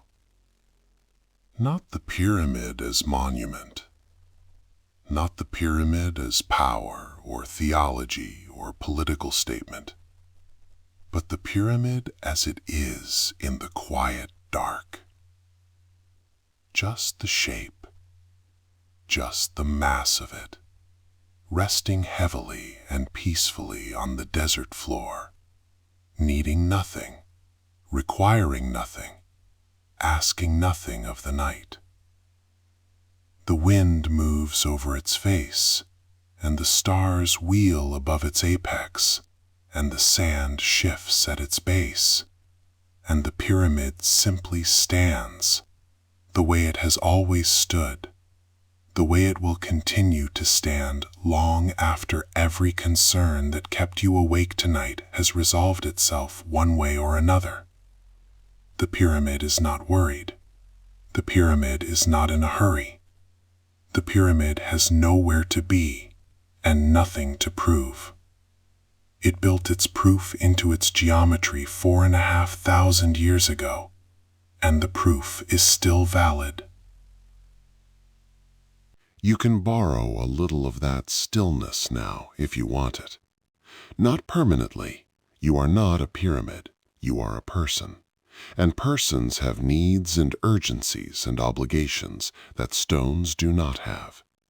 But for tonight, for the next few hours, you can let the pyramid's quality of settled permanence move through you like the answer to a question you forgot you had asked. You can let your body be as heavy as limestone, as grounded as a foundation stone, as content to simply rest in the dark as the Great Pyramid has been content for 45 centuries. Nothing needs to be built tonight. Nothing needs to be moved or placed or aligned. The work is done. The shape is complete. You can rest inside it. The question we began with, why did some civilizations build pyramids and why in that shape, has one more answer that we have saved for the end. Not a structural answer, or a theological answer, or a political answer. A personal one. They built them because they wanted something to last. Because the thing that human beings most deeply want, in every civilization and every era, is to make a mark that outlasts the making of it. To put something into the world that will still be there when they are gone. That will say to the future, we were here. We thought and built and loved and worked and reached toward the sky. And something of that reaching remains. The pyramid is the shape of that desire, made as large and as permanent as human effort could make it. And the desire itself, The desire to last, to matter, to leave something behind. That is in you too tonight, as you lie still in the dark. It is in all of us. It always has been. Sleep now. Let the pyramid stand in your mind as it stands in the desert, quietly, heavily, permanently, without effort. Let the question rest beside you, like a stone that has been carried a long way and can finally be set down. You know more of the answer than you did when the evening began. You can carry it lightly from here. The wide base of everything we have said tonight will hold the narrowing weight of what you remember in the morning. And at the apex of it, small and quiet and pointed toward whatever sky is above you, is the simplest answer of all. Because we are human, because we reach upward, because the shape was always there, waiting in the logic of gravity and stone and sky, and the deep human need to build something that lasts. That is why that shape. That is why tonight you know it as well as you know your own hands in the dark. Sleep well. The pyramid is standing. It will still be standing in the morning. You can look at it then, in the light, and remember that you were here too, and that something of this night, this quiet, this question, this long, slow walk around the mystery, will remain in you longer than you expect, the way the oldest things tend to remain.